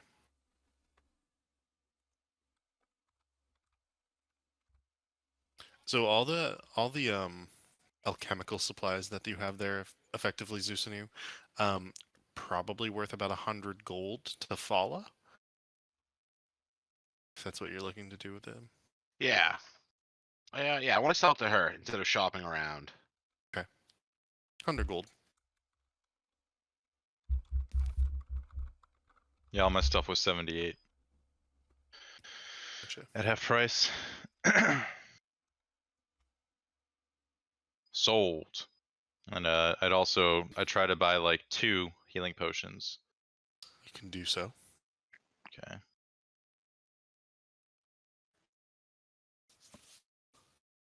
So then there goes another 100.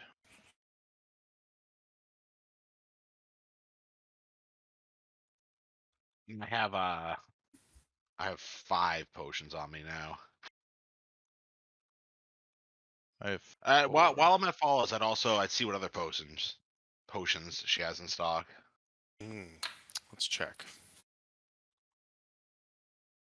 Where is my healing? Potion of healing right here.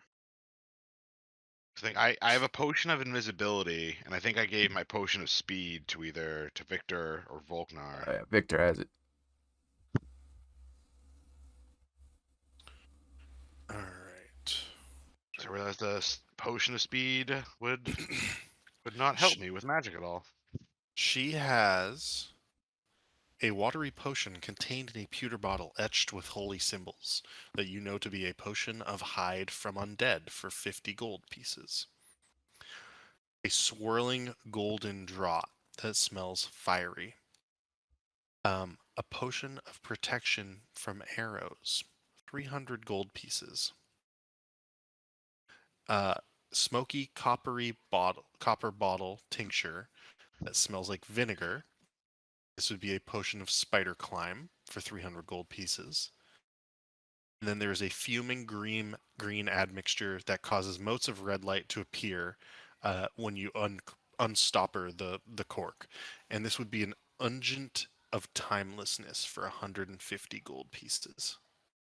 Tell me a little more about that Unguent of Timelessness. Okay, give me 2 seconds while I pull something up. It's a third-party spell in particular from the Kobold Press list of spells, and this is specifically from Deep Magic. And it would be... Where'd that go?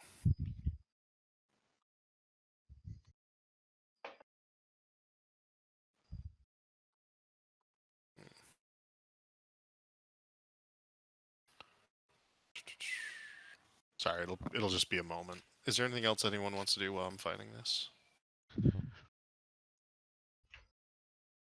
No. There was something else we were talking about earlier that we wanted. What was it? Can't remember. What was it, Alistair? Oh, did Harry want a dancing dagger for like some bonus action damage? Oh, was in the beginning of the No. tonight we were talking about something else. Can't remember. Must not have been important then.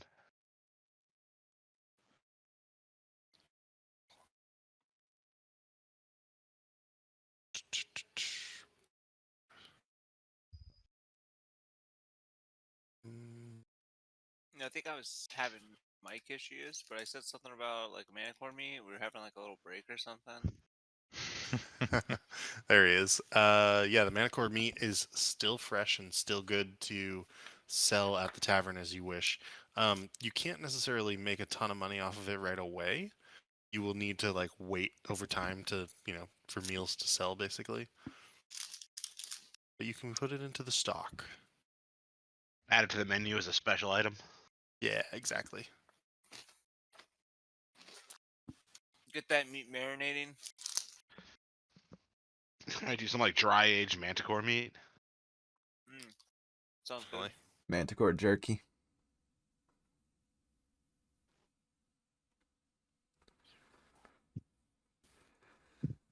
Um.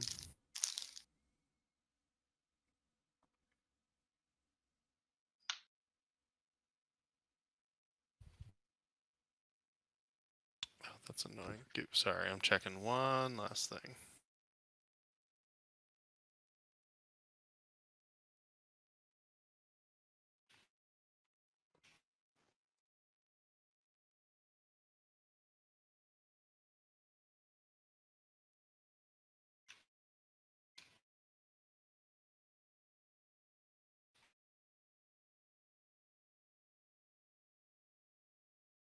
Now, while we're waiting, who still needs health potions? I don't need to keep 5 of them on me. How I many have do you 4 have, now, so Volknar? I'm good. Oh, I think I need potions. I don't have any potions. I'll just ask for one when I need them. You hold on. Oh, you should keep at least 2 or like 3. at least one on you. Yeah. I should add some potions in my backpack or whatever. Yeah, I'll give Harry one of them, and I'll give Volknar 2 of them.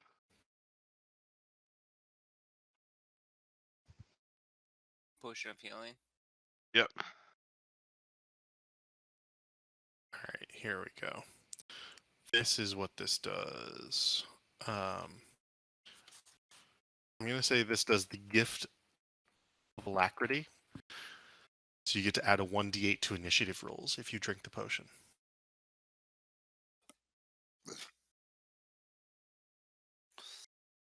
Do we? I don't know if we really need that.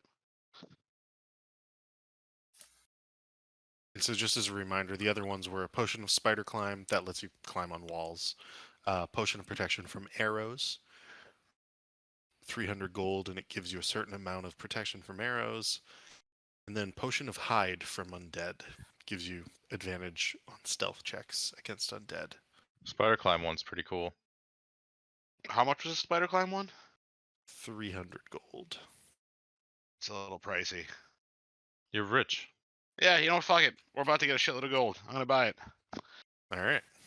Potion of spider climb has been purchased. That's just like, you know, if the right opportunity comes up, it's gonna be great to have. Yeah, I am definitely gonna give it to Alistair. Yeah, because that's you have no use for it because you can fly. Yeah, But I can fly. I don't need to climb walls, but it seems like definitely seems like right up a rogue's alley. Gotcha. Is there anything else anyone would like to do?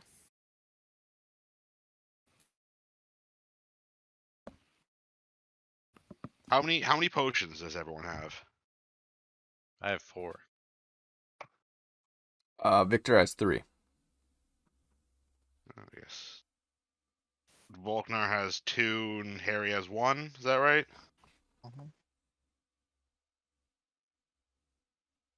I guess I'd go and I'd buy 3 more potions. Make a investigation check at this point. Like we're taking If all you- the potions in the whole town. Pretty much. Let's see if you can find them. 15 or better. Ooh. 6. You do not find any more potions for sale. Your friends have been ransacking the shops. It's true. All right, no one gets any more potions then. Let's see. So 300 for that the potion of spider climbing. Yes. Oh man, I'm only down to 1200 gold. How much is it to get a weapon to +1 or +2? Plus, 1,000. yeah, +1 weapon is probably anywhere between 500 and 1,000 gold. A +2 is going to be, typically speaking, some sort of item with some sort of pretty incredible enchantment on it. We're talking like 10,000 gold, most likely. Sheesh. Okay. Never mind. Oh, how much do you need to get your rapier to +1? Well, it's fine. It's fine the way it is. That's too expensive. 1,000's not that bad. I don't have that much money though. I mean, like I still have a ton of money. Alistair like looks at Zeus and he's like, "You two come from a very wealthy family, apparently." Yeah, how much do you need? Alistair pulls it out and shows you. He's like, "I don't know. Do you think it's worth it though?" How like I don't know. Do you got any like cool etchings or engravings or like a nice hilt? Alistair looks at it. He's like, "I think it's fine the way it is for now. We should probably save our money for something else." And puts it back. Okay. All right.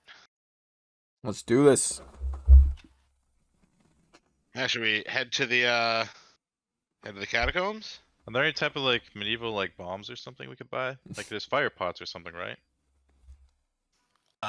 You could attempt to source some sort of. I've learned about the the caltrips that you step on. Let me see. We never use those. I know. I'm saying because like there's sort of like Molotovs or something we could buy, right? Well, I had Have we found I any had the like mini cracked? Have we fireball. found any the cracked fireball pots that we necklace. could turn into like a fire pot? Let's get some like oil and some like bombs. Yeah, you can definitely make Molotov cocktails if essentially if you would like to. That's not a problem. Let's do it. Sounds like they want to. Is there like a grenade type consumable? There are these things called fire pods. They come from the plane of fire. Typically speaking, there are small ones, and they act as little firecrackers. Finding bigger ones, however, is going to require an investigation check to see if you can find someone who's selling that sort of thing across the city. They usually do 1d4 damage. You throw them as your action. I'm thinking more along the lines of like we bring a pot of oil and then we dump it on the floor and then light it on fire so no one can like chase us if we get caught in a tight spot or something like that. Or Okay. if we were like sneaky dump it on a bunch of guys and then light them on fire. like either such scenario sounds good to me. Yeah. Either way, let's get some pots of oil. Yeah. All right, that is a doable thing. I'm gonna say for 20 gold you can get a bunch of oil. So let's say 6 beer bottles worth. I'm gonna see if there's some sort of oil I can add. I feel like there should be. I think there is. It's a thing, right? Yeah, like lantern oil and stuff is definitely a thing. Oil flask. Here we go. How much are they? This is 0.1 GP. Oh, it's for like a little flask. Yeah, so for as much as you want, basically. Okay.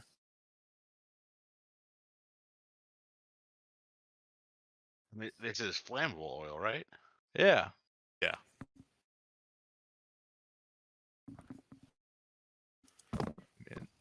It seems like it doesn't do much damage, but it might at least deter people from following us, like in a tight spot.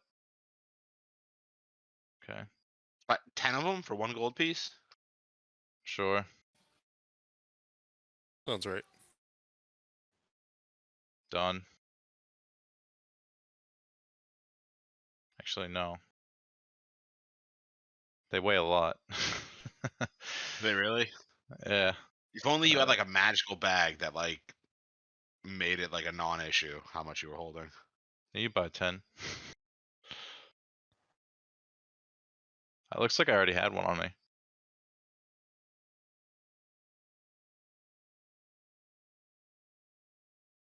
I'm fine with just having the one that I already had on me. I didn't realize I had it. I'm gonna buy 10 of them.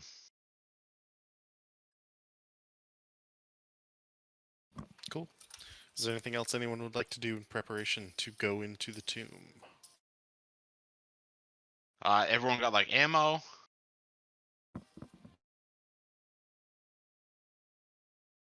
For our range boys. Oh Volknard, I yeah, don't know if you got Volknard, you got javelins. the javelins. Need javelins restocked. That one lady was Wait. breaking them. Yeah. So how much are javelins? I should probably buy some. Let's see. Let's get a sack. That's a good call. Does need the javelins. Javelins I never are. took them out of my inventory. But... Ooh. Okay. They're 1 gold per 2 javelin. So here's a question: would we have in our adventures, would we have heard of the magic manacles or the rope, the magic rope? You think? Oh, from our last game. Yeah. Which What was the ones name are of the rope? these? There's like manacles of binding or something where they basically prevent you from like casting spells or like teleporting if you're wearing them. And then there's like the magic rope that is like it's like a 30-foot magic rope where you can basically like trap people with it. Like Rope of entanglement. Yep. Yeah. Rules of binding. I'm gonna say make. Go ahead and make Arcana checks. Alright, I just wanted to let it be known. I'm not sure how many javelins broke, but I'm willing to spend 5 gold for 10 javelins, and I will keep my inventory at 10 javelins. Nice. I think you had at least 2 more javelins on top of that, Volknar. Because I got 4 3 or 4 for an broke. Arcana check. Yeah, I have 4 right now, but I think like 2 broke. Yeah, that sounds right. So should I have 10 javelins or 12 javelins? I would say you can have 12. Okay. Yeah, you do not know of those items in particular, That's Alistair. fine. That's totally fine. So remove 5 gold pieces. Boom. Done.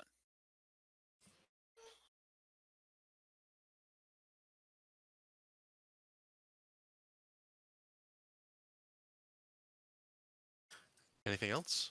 Anyone? I can't think of anything. Alright. I guess could we have like browsed while we were shopping, like stop by the magic shop, just see if anything catches our eye? Yeah, if you'd like to. Let me roll it up really fast. Especially if you have a ton of money. Yeah, I Yeah. still have like almost 1,200 gold.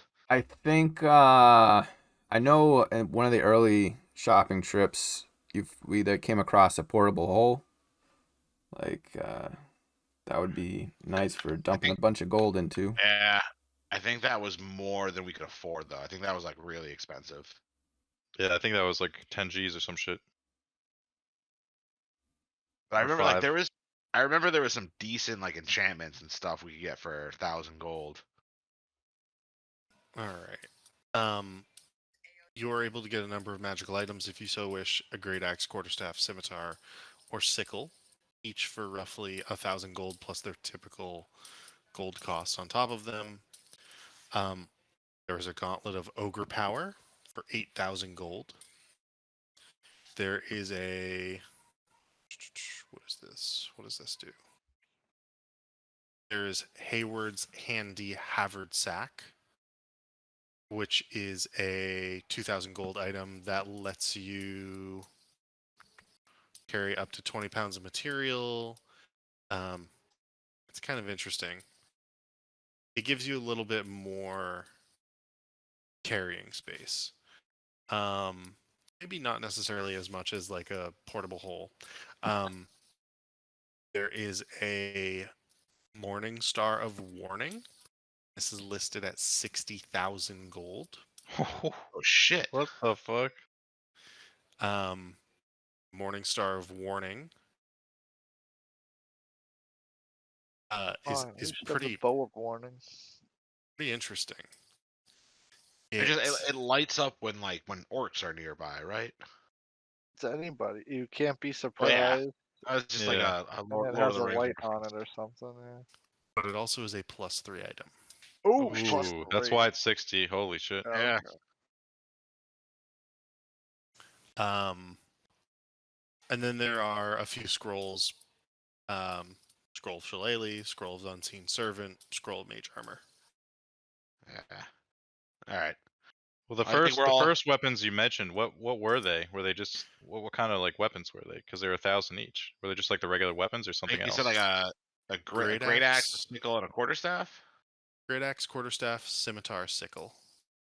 They're just regular weapons, nothing special. They're all +1. Okay. And those are all 1,000 gold each, plus their cost on top of it. So like the Great Axe is 1,030 gold. Scimitar. What is that? Let me see what the roll on that is here. That It's a would be better. 1d6. I think the rapier is the best like dex weapon.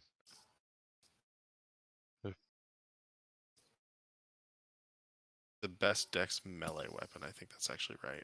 Yeah. Yeah, because it gives me it's a 1d8. Yeah. Not as good. I mean, like if you wanna get that rapier to +1, I'll give you whatever gold you need. Nah. Nah. Just holding out till we find some sweet dexterity based weapon for you. Maybe. That might never happen, so. We'll see. I mean, if once we raid this vault, we'll have enough gold to get anything we want, and whatever magic items are in the vault. Yeah. Slash I mean- loot from whatever crazy boss we're gonna have to take down. Mm-hmm. Alright, Are we all shopped up?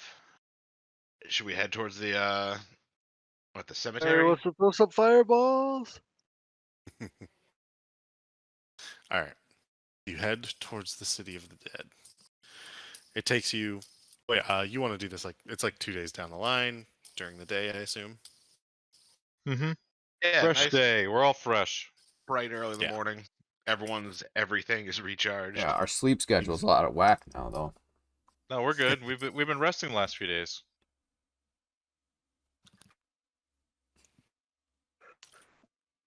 And so you travel across the city to the city of the dead, where you find, after a little bit of searching, the Vault of Neverember. Upon entry, you find what is very clearly this really beautiful and immaculate memoriam to Lord Daggalt Neverember's dead wife. This memoriam starts with what would be a realistic looking stone statue carved out of marble of this woman. She looked to be a fair woman, beautiful in her facial features, medium height, half elven build, and her hand is extended outward towards the entrance. She is flanked by sconces with oil that is lit, and so she is wreathed in light, unlike so many of the other tombs in the area. What would you like to do? Is there any magic effects up that I can sense? There are not. Alistair looks at the boys and points to his pocket. He's like, "Well, you guys ready?" I am going to quickly cast Armor of Agathis, and then use my cloak to get that spell slot back. Okay. And Shillelagh. All right. Alistair looks at him. He's like, "Yeah, I guess that's a good idea." And then casts False to Life. Oh my god. Can never roll well on that. All right. All right. And as you place, do you place the Stone of Galore in her hand? I use my mage hand to do it. Okay. You place the Stone of Galore into her hand, and the plinth that she stands upon sort of begins to rotate and shift aside. And you can see that there is a spiral stone staircase laden beneath the pedestal that she's on. If you would like to. I take the stone off with the mage hand. Statue stays. You can see that there is a lever within the area below to close the Okay. plinth, most likely. Okay. Well, Alistair looks at the boys like, "All right, let's go." Who takes Should the we lead? should we tell Silverhand now or wait until we're finished? No. Definitely wait till we're finished, right? Alistair stops. He's like, "That's a good point." He's like, "Well, we opened it, so we kind of have to go now. There's a way we can get word to her." And then he looks. He's like, "The sending stone." Yeah, like we can contact her at any point. I'm thinking maybe we give ourselves a chance to like go in, look around, maybe grab anything we want. Maybe tell her like, oh, like we found it, but there was no gold. Oh no. What makes you think we're not being watched right now? Because I'd detect it if we were. Sure about that. Yeah. What do you think? And he looks up to his bird. Go ahead and make a perception check if that's what you're looking to do. Yeah. And with the bird, it's at advantage. Let's see. 16. Yeah, it's there's nobody in particular that you spot who you believe is tailing you. Alistair looks down, shrugs. He's like, I guess we're clean. And he's like, might as well go then. Let's do it. Is it lit inside? It is lit inside. All right. It's It is- lit. So you begin to head down this spiral staircase, and you eventually come to what would clearly be an antechamber. The doors are open. About 15 feet down the sloping hall, stone construction changes. And as you enter the antechamber, it is 20 feet wide and 20 feet high. It seems to resonate with a silent stillness, suggestive of a great age. The far wall is dominated by a massive pair of adamantine doors, bearing dwarvish runes taller than a grown man. In the center of the floor, there's a bronze bas relief of a stylized sun, 6 feet across. Words have been carved into the floor in the circle around the bas relief. Is it a language that any of us can read?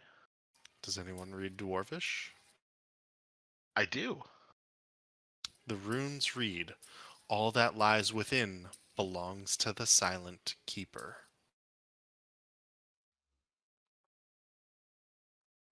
That's ominous. I believe we're about to come across a guardian of some sort, boys. What makes you say that? All this writing, it says all the treasure within belongs to the silent keeper. Silent Keep, has anybody heard of that? Alice looks around to see if it sparks anybody's memory. Ask your buddy in your pocket. Oh. See if he remembers anything about a silent keeper. Alistair grabs the stone. What do you know of the Silent Keeper? The silent. I don't know. Nothing. Oh, that's strange. Oh, yeah. Why's there a hole in the map? What's happening? What have you Oh, never learned? mind. Why don't I know Never- this? Never mind. Alistair puts the stone away. Yeah, he already told us that his memory was wiped about this. Yeah, but he can't help us here. Let's continue.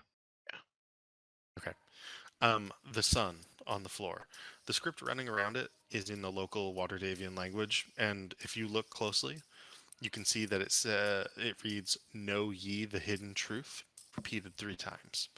The doors in front of you, and I'll begin to open up the area so that you can see.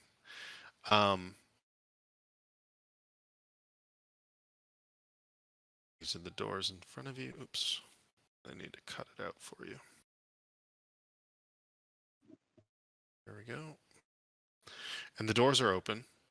You are all standing in this hallway here. And you can see that it opens out into a larger chamber ahead of you. The larger chamber ahead of you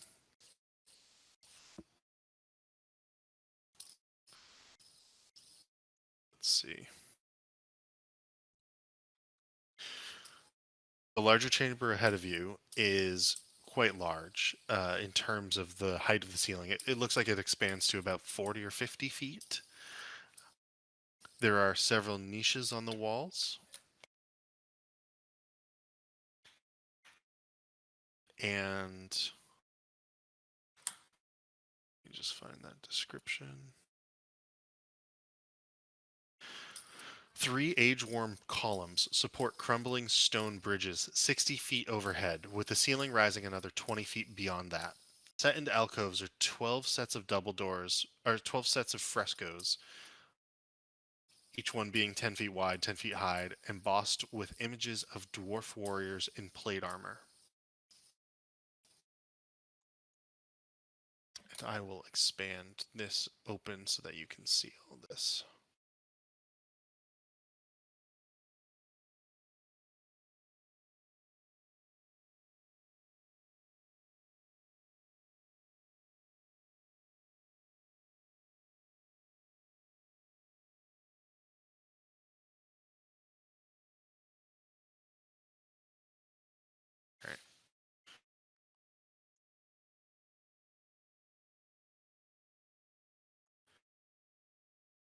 And so in this area in particular, you can see quite a bit of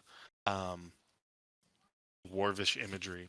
On one of these frescoes, you can see a dwarf placing gems into a range of mountains. You can see a dwarf visiting what appears to be a disembodied brain, bathing in a greenish energy within a cave. You can see the same dwarf and a similar looking dwarf, but grayish tinged in the fresco, holding hands with the brain and the secondary dwarf, laughing in a circle.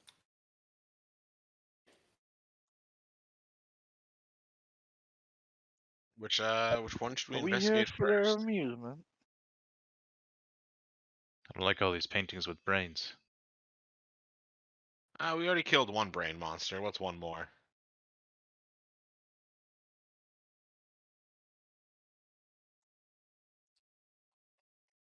Should we just start with the closest doors and like work our way down?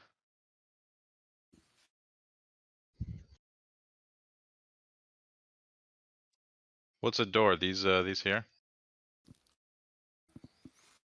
Yeah, so each of these are specifically doors, like door-looking frescoes. You can tell that most of them do not have anything beyond them except for wall, except for these ones, and that's because there are gaps in between the doors. You can see through pretty clearly.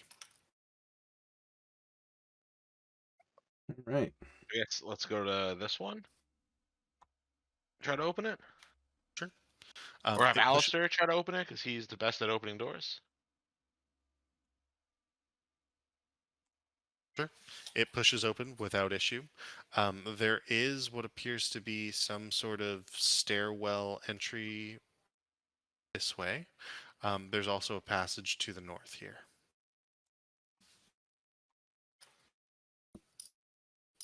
What do you guys think? I think there's traps around here somewhere. We gotta be careful.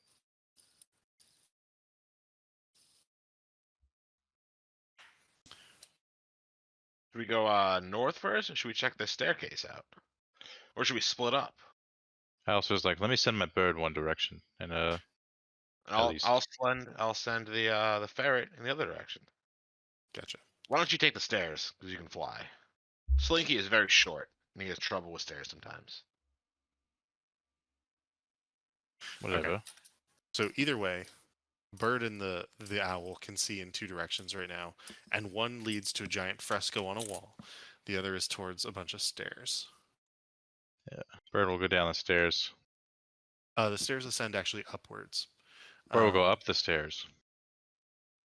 So flying up the stairs, the bird will quickly fly up and reach the bridges up top, and we'll go to that in just a moment.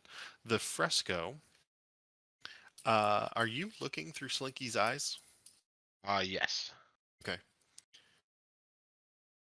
Can you please give me a wisdom saving throw for your Slinky? Alright, I gotta pull up.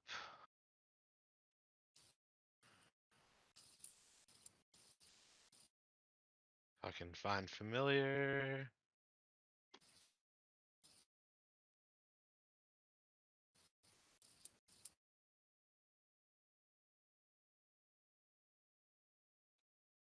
Let's see, wisdom +1. So he got. It's a lowly 21. All right, so he's fine. It's a beautiful fresco.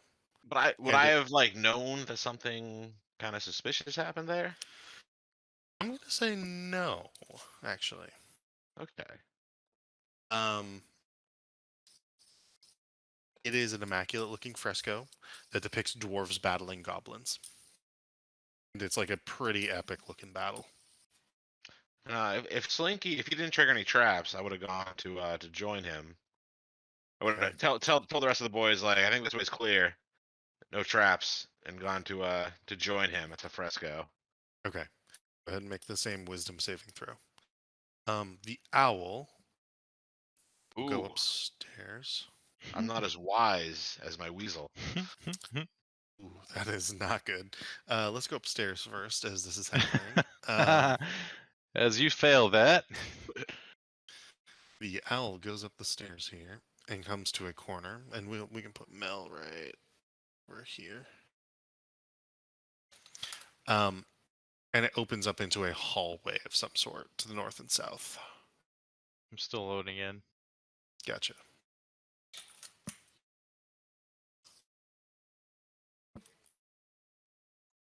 All right, I'm in. And so this hall in particular, it has 20 feet high ceilings. And as he glances around the corner, you can see quite a bit here. There are arches to bridges. You can see these sort of like archways here. And in general, 3 pillars running the length of the hall are carved to resemble warhammers with their square heads pressed against the floor. The west wall bears a let's see. The west wall bears a cracked mosaic that depicts a dwarf smith at a forge, crafting dwarves out of black metal and diamonds. 3 archways lead to crumbling bridges, and these were the bridges that you saw above you in the room below. Okay. Across each of the bridges, you can see into some sort of chamber beyond. Yeah, I'd go like one by one and look down them. The first one would be 6. The first one would be there's a large 10-foot painted statue of an armored dwarf male at the end. The second would be, let me see. It appears empty. And then the third would be a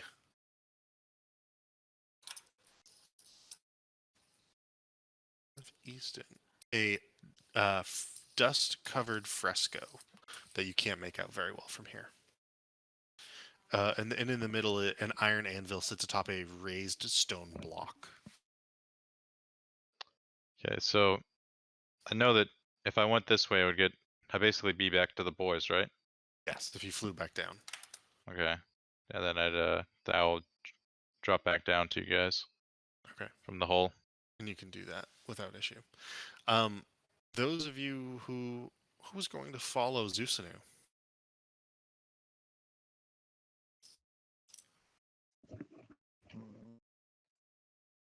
Victor will go make sure Zusanu doesn't get in any trouble. Right, we don't know that this painting is secretly trying to kill us. Yeah. Make- Don't get make a lasered like you wisdom did to saving Xanathar. Go ahead and make a wisdom saving throw, please.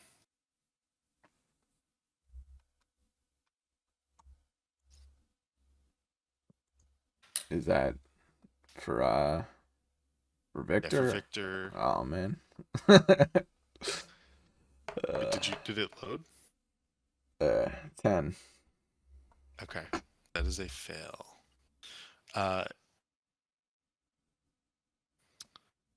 Is there anyone else who's going over there? Alistair? Am I seeing anything happen when There's they go only over 2 there? groups, yeah, Harry can go. So just, I'm like, going walk to say that together. you're going to come within sight of the fresco if you see them go over there at all. That's fair. You're immune to being charmed, right? I don't know if I'm immune. I think I just I have think advantage. Harry is. Oh wait. Yeah, I have advantage against being charmed. Okay. So go ahead and roll your saving throw at advantage. Volknar, if you go Wisdom over... saving? Yes, wisdom saving throw.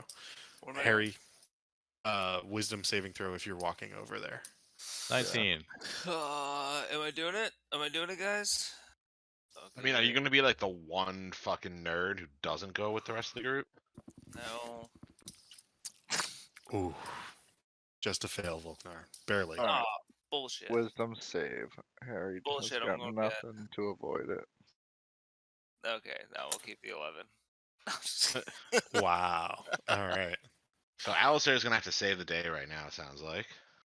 So, Alistair, you're the only one who is not charmed at this moment in time. Now, the rest of the party is staring intently at this beautiful fresco of dwarves in battle, pitched battle with goblins. And they are close up to it, and they are all just standing there, mesmerized. And could I tell that I felt the magical, presence? Yes. Alistair would go up and try to damage the object, like try to cut it down or like smash it with his crowbar or something. As if, You would like to damage it? Yes. Okay. Go ahead and roll an attack roll. Let's roll my rapier. 14. That is not going to be good enough. And those of you who see Alistair do this, which is everyone, he is now your mortal enemy. fuck you, Alistair.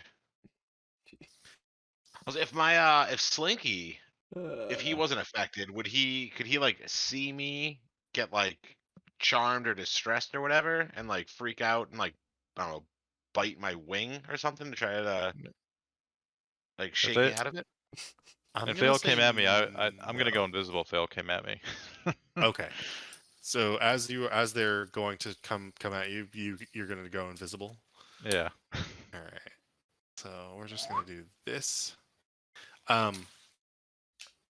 Everybody roll or we will roll initiative in just a moment. This is going to be weird because I'm not going to have anybody to control, but we're going to We're all roll just trying initiative. We're all trying to kill Alistair. In fact, that's going to be the name of the encounter. Kill Alistair. Like, when you say Um, mortal enemy, does that mean like we're all trying to use like our highest level, most damaging stuff against him? It literally says in the book, while charmed in this way, the creature cannot willingly move out of sight of the fresco and defends it to the death. Okay, so we have to stand here. Wait, is Alistair gonna kill us? No. I can sense his magic, so I always have like an idea of where he is. I think we determined that you can't see invisible people. I can't see invisible people, but we determined, I remember, that I'm familiar enough with like the magical auras of everyone in my party that I can like distinguish them from crowds. All right. Go ahead and roll initiative if you would like. Oh, you're lucky, Alistair.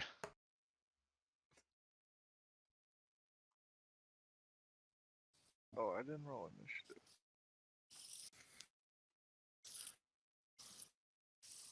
Why everybody try to kill me?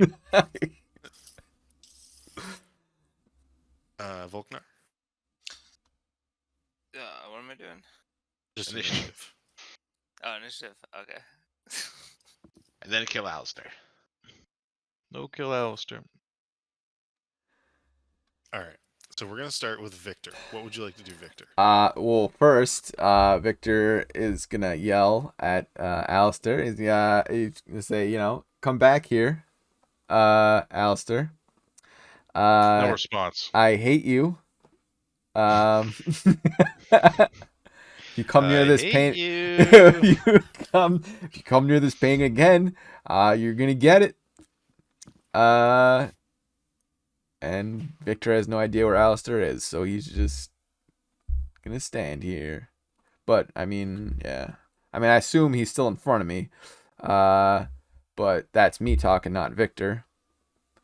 So, yeah. I don't know what are Victor's options here. I mean, he can't even. In all honesty, you're probably still charmed by the fresco, and the moment Alistair disappears and stops attacking it, you don't know he's there, and therefore Yeah. Yeah, I'm go just back to telling it. him, letting him know. Very, very fine art here, and I will defend it to the death. So, Okay. end turn. Alistair, what would you like to do? I'm gonna back up my full movement. So I was standing about here before. So let's see. Basically, like I'm gonna go like around this corner here, Okay. and then I'm gonna hit. Who do I think has the lowest AC? I think it's Volknar. I'm gonna hit Volknar with the firebolt. Wait, what? Why aren't we killing him? Oh man. I'm testing to see if it's gonna get you uncharmed, Oh, Damn. and it's not gonna do that much damage. Winky Volknar face. will remember this. Okay. Does it hit? Let's see. 22 probably hits. That's gonna be a hit, I assume. Go ahead 20. and roll damage. 15. Jesus, Alistair. You do 15 points of fire damage to Volknar. You are now visible. Yep, over here. So you are like right here. You are now visible. And Volknar, you feel this. He's not attacking the fresco, however, so you probably don't have any impetus to kill him at this moment in time. He still hates him. So it didn't snap you. I can tell it didn't snap him out of it. Did not snap him out of it. Fuck. Is that your full turn?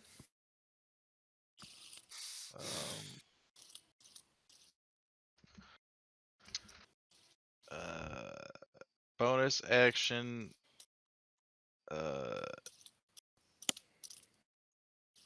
We're bonus actioning. Okay. And we're moving further away from them. We're starting to go up these stairs. All right. We're just gonna go around the turn order again because you are all enthralled with the fresco. Alistair, what would you like to do? I would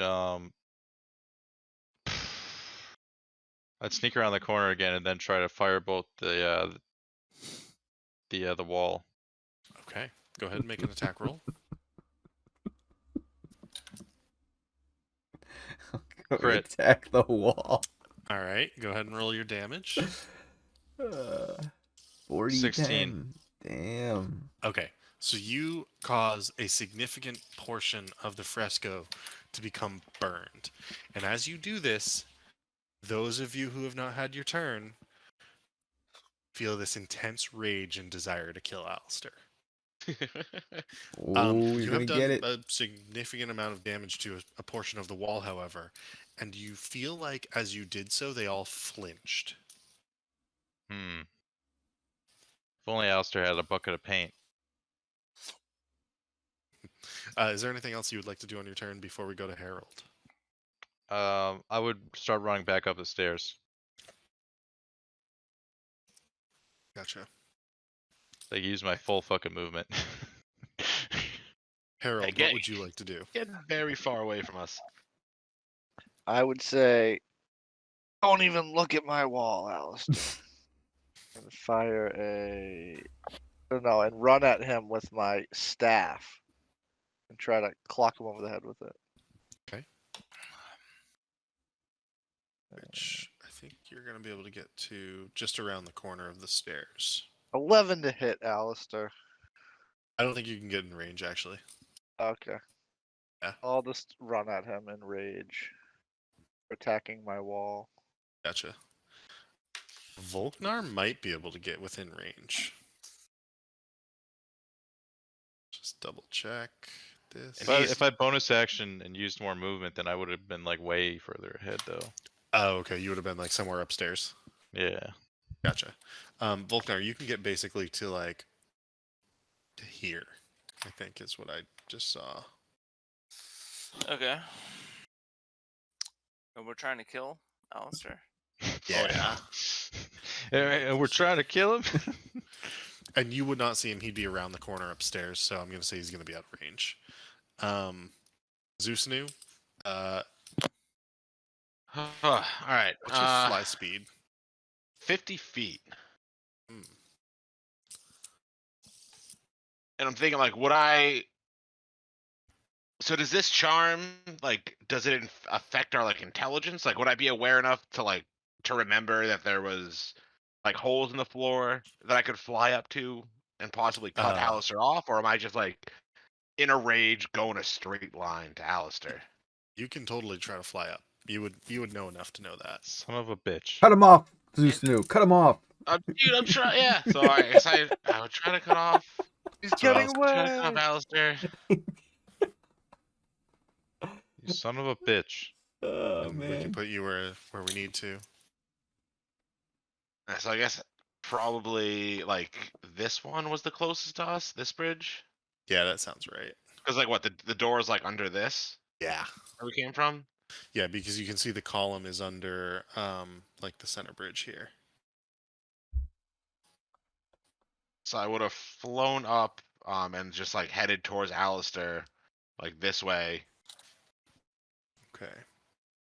until I was no closer than 20 feet from him, or where I thought he might be. I'm gonna say you can get with your movement and your action, you can get to here, to here, and you can maybe see him. But it's gonna be your movement and your action to do that. Would I be able to use my movement to get to here, to where I can? Yes. But then again, I wouldn't know that the staircase is there, right? Right. So I wouldn't Y- know. You could Ugh. guess. You could I guess at it. I'm trying to talk myself out of casting a ridiculously high level spell and potentially one-shotting Alistair. Well, I then would don't- say there's a difference between knowing there's a staircase there and knowing if Alistair's right there. Because you saw the others running down that way, but you don't know if they saw him right around the corner or not, right? Yeah, but I'm also if I'm in a rage and I'm charmed and I'm angry enough, I might just throw caution to the wind and just throw all my strongest Uh, stuff. I'm gonna say you don't have enough knowledge to know whether or not you should throw an AOE spell there. Okay, good. That's what I needed. I didn't want to hit Alistair with a fucking 5th level fireball. Gotcha. I'm gonna say no, and I'm okay, gonna say good. I'm gonna say you would either hold your position or get to the end of the hall in this area. Alright, so I would in that case I would use all of my movement to get to where I could see him. That would be that point where I had you before, I think, which was right here.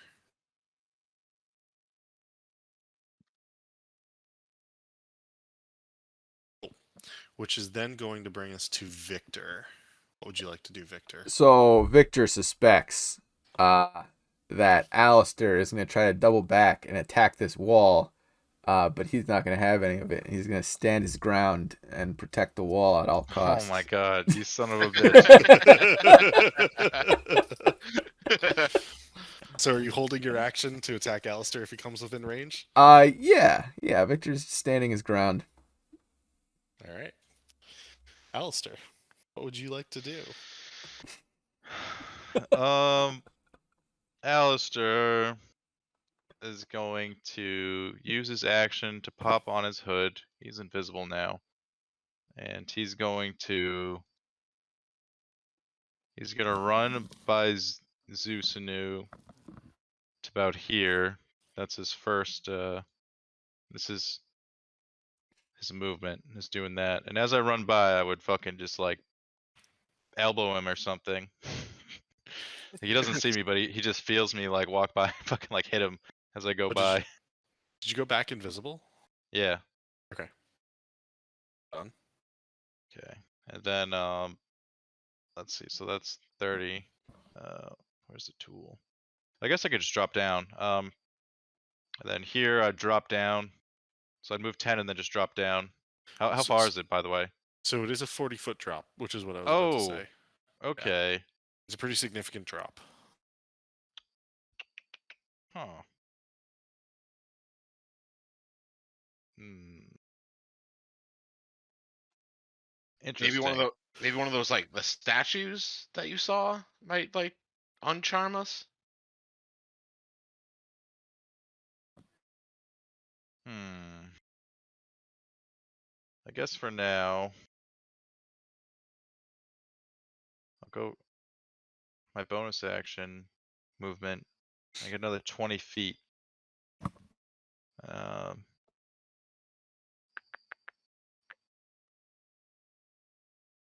I guess. Ah, shit. Would it be possible for me to like pull my grappling hook, or would that not be doable? I'm gonna say you could fall, like you could set your grappling hook and fall if you wished. Yeah, that's sort of like what I want to do. I want to rappel down. Yeah. So Okay. wouldn't be the worst idea to like bait Mere Harry into casting Fireball when you're right next to the fresco. So what I'm gonna ask for, Alistair, is an acrobatics check, I think. And You got it. let's see what this comes out to. That's a crit. That's a fucking dope roll. Okay. So as Alistair runs past Zusanu, he elbows him, saying like, "Get the hell out of my way." Oh, wait, no, don't And- elbow me, because then you'll take damage. Oh. Okay, so you run past Zusanu, you slip past him, and as you do so, you get out your rope and grappling hook, and you swing it, in such a way that it swings around the bridge, and you connect the rope to the grappling hook, like as it comes back up and around, Very cool. Like, which you then jump off the bridge with, holding on to the rope. And so Indiana Jones style, you are able to slide all the way back down on your turn. In slow cool. motion. Dun, dun, dun, So dun, I will dun, put you like right here if dun, you so dun, wish. dun, dun, dun, dun, dun. So does my movement count the vertical going from down or up to down? Yeah, so I'm gonna say you're on the ground because of that move. Okay, and that's it right there. Yeah. Okay, but I'm still invisible, right? Yes. Yes, Okay. still invisible. All right. I'm just gonna leave it there in case I need to loop back around, basically. Okay. And that's probably your full turn, right? Was that action Mhm. bonus? Okay, cool. Harry, what would you like to do? Keep chasing Alistair. All right, so we'll put you upstairs. We can put you where we need to. Same with you, Volknar. Keep chasing Alistair. Yeah, I'll do that. Okay. And then Zusanu, what would you like to do?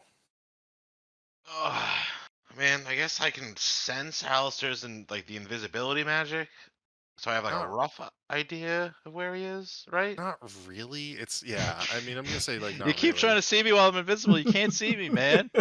Well, like we already like I established like a couple like last session or the session before that like I can. But my invisibility counters that, basically. Yeah.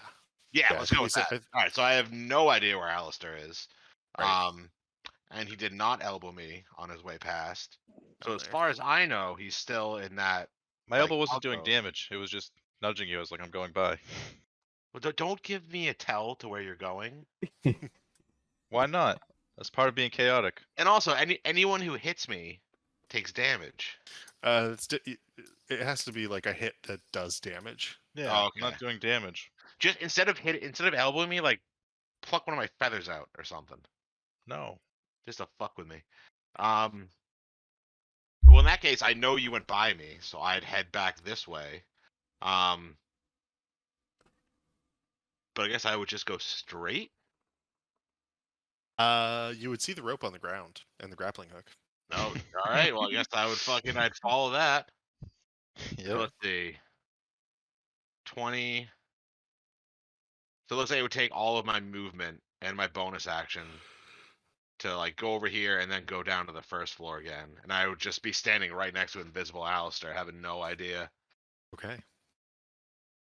But I'd look fucking mad as hell. Gotcha. And Victor, any change in your stance? No, just keeping a watchful eye on this wall. Alistair, what would you like to do?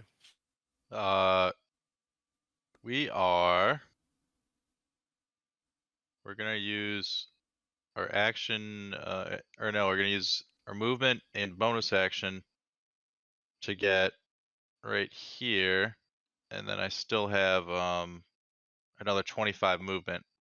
Okay. With my bonus action, and then for my action, I'm going to cast Firebolt again, and then my visibility will go away because of that.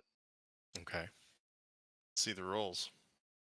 You should do it. Oh. I'm telling you, do it like somewhere where you can bait Zeusanu into like using magic to damage the thing. It's too late. I already rolled. And that's a 6. Does 6 hit? 6 does not hit. Okay. And you become uninvisible. Where would And you like to move to? and I still have 25 movement, so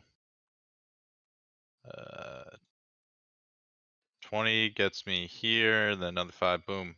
I'm on the stairs. We're just gonna go around in circles. That's the idea. Um, Well, I mean, he hasn't seen me. He doesn't know where I went. Duck. That's fair.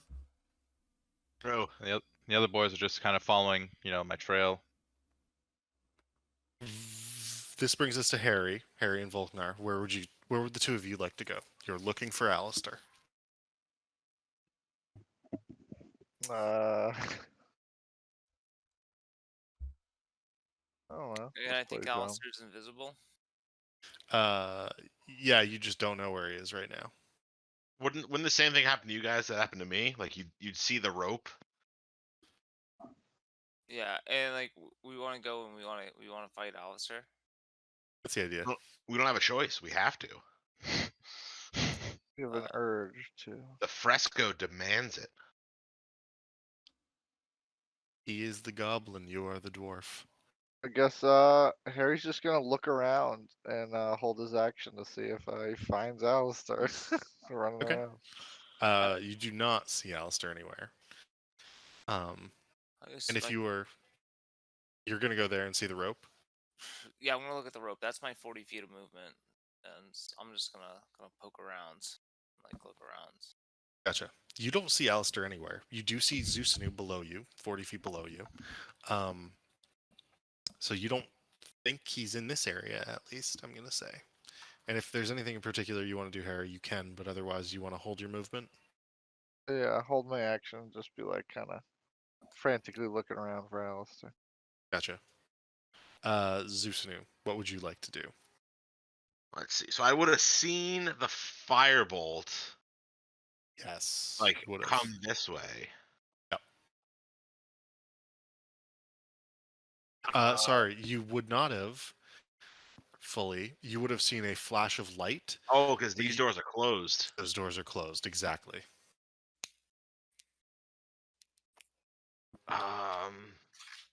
So I guess I would like bust in through these doors, use my 50 feet of movement to get to I think here. Okay. Fucking quack an alarm and look around.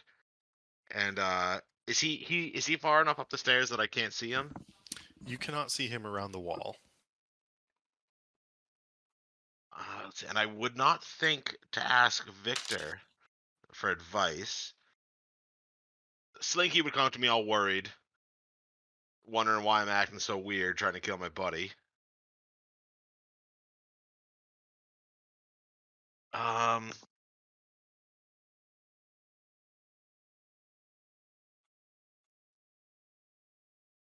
What do I do next?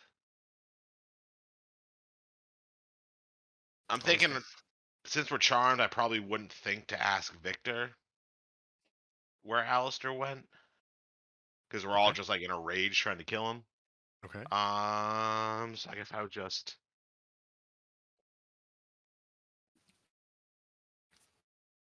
Yeah, I'd like run around this corner and look around and see if I can see him. And then I think that would be it for my turn. Okay. Let's see. Yeah, all right, good. I'm I going already to say used you definitely see each other. but I have no actions left. Thankfully. Okay. That brings us to Victor. What would you like to do? Ooh, you're gonna get it so hard, Alistair. I'm gonna stand here and protect this wall. Just don't come near this wall or else. Okay. Alistair, what would you like to do? I see the duck man, right? Yes. All right. Locked eyes. Alistair grins, turns the corner, and slings a firebolt at the wall. 12? That is a hit. Oh, thank God. There we go. 15? No. Oh shit. Okay. And as you do this, you smash a piece of the fresco off the wall, and everybody is now not charmed anymore. Woo. What the fuck are you guys doing? Shake my head a little bit, be like, oh man, what the hell just happened? So weak-minded, Alistair says. The wall Savage. charmed you. I was looking at it through my familiar, and nothing happened. Something happened, all right. Alistair shows you. Haven't been. You guys didn't even hit me, did you? Thankfully. You did Oh. like 15 damage to Volknar. I think you owe him an apology. Yeah, that was very rude. No. We're gonna come Yeah, to- Alistair's like, it's classic. I kind of fried Volknar by accident. Oh, I'm sure there's a good reason. Volknar stuff. That was a pretty good damage roll too. When you rolled your crit, you only got 16, and when you rolled the regular, you Yeah. got 15. Yeah, I saw that. Cool. Anyway, Alistair would be like, "Boys, come down here." Actually, let's go join them. Alistair says to the. Or should we look at this thing before we leave? Smash should we just that leave it? fucking wall. Yeah, we should just smash the thing. You are all now immune to the fresco for the next 24 hours. Oh, I will say, nice. if you had failed in some level, Alistair, everyone would have stood there for 24 hours, and everyone would have taken a point of exhaustion from just staring at the fresco, and you'd all get another roll until Yeah, we basically what could have happened all happened. died. Till we yeah. died of Yeah. hunger. Yeah, that could have been the end of it. yeah. Oh man, I'm Damn. glad if I ever had a line of sight on Alistair, you had either like a 5th level fireball or 5th level lightning bolt coming. That could Well, have luckily, the potentially person one-shot who's you. the best at like running and hiding was the one who saved. Yeah. Fast.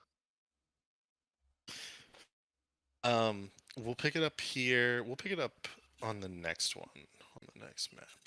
We'll pick it up here next week with you guys all meeting back up over in this area.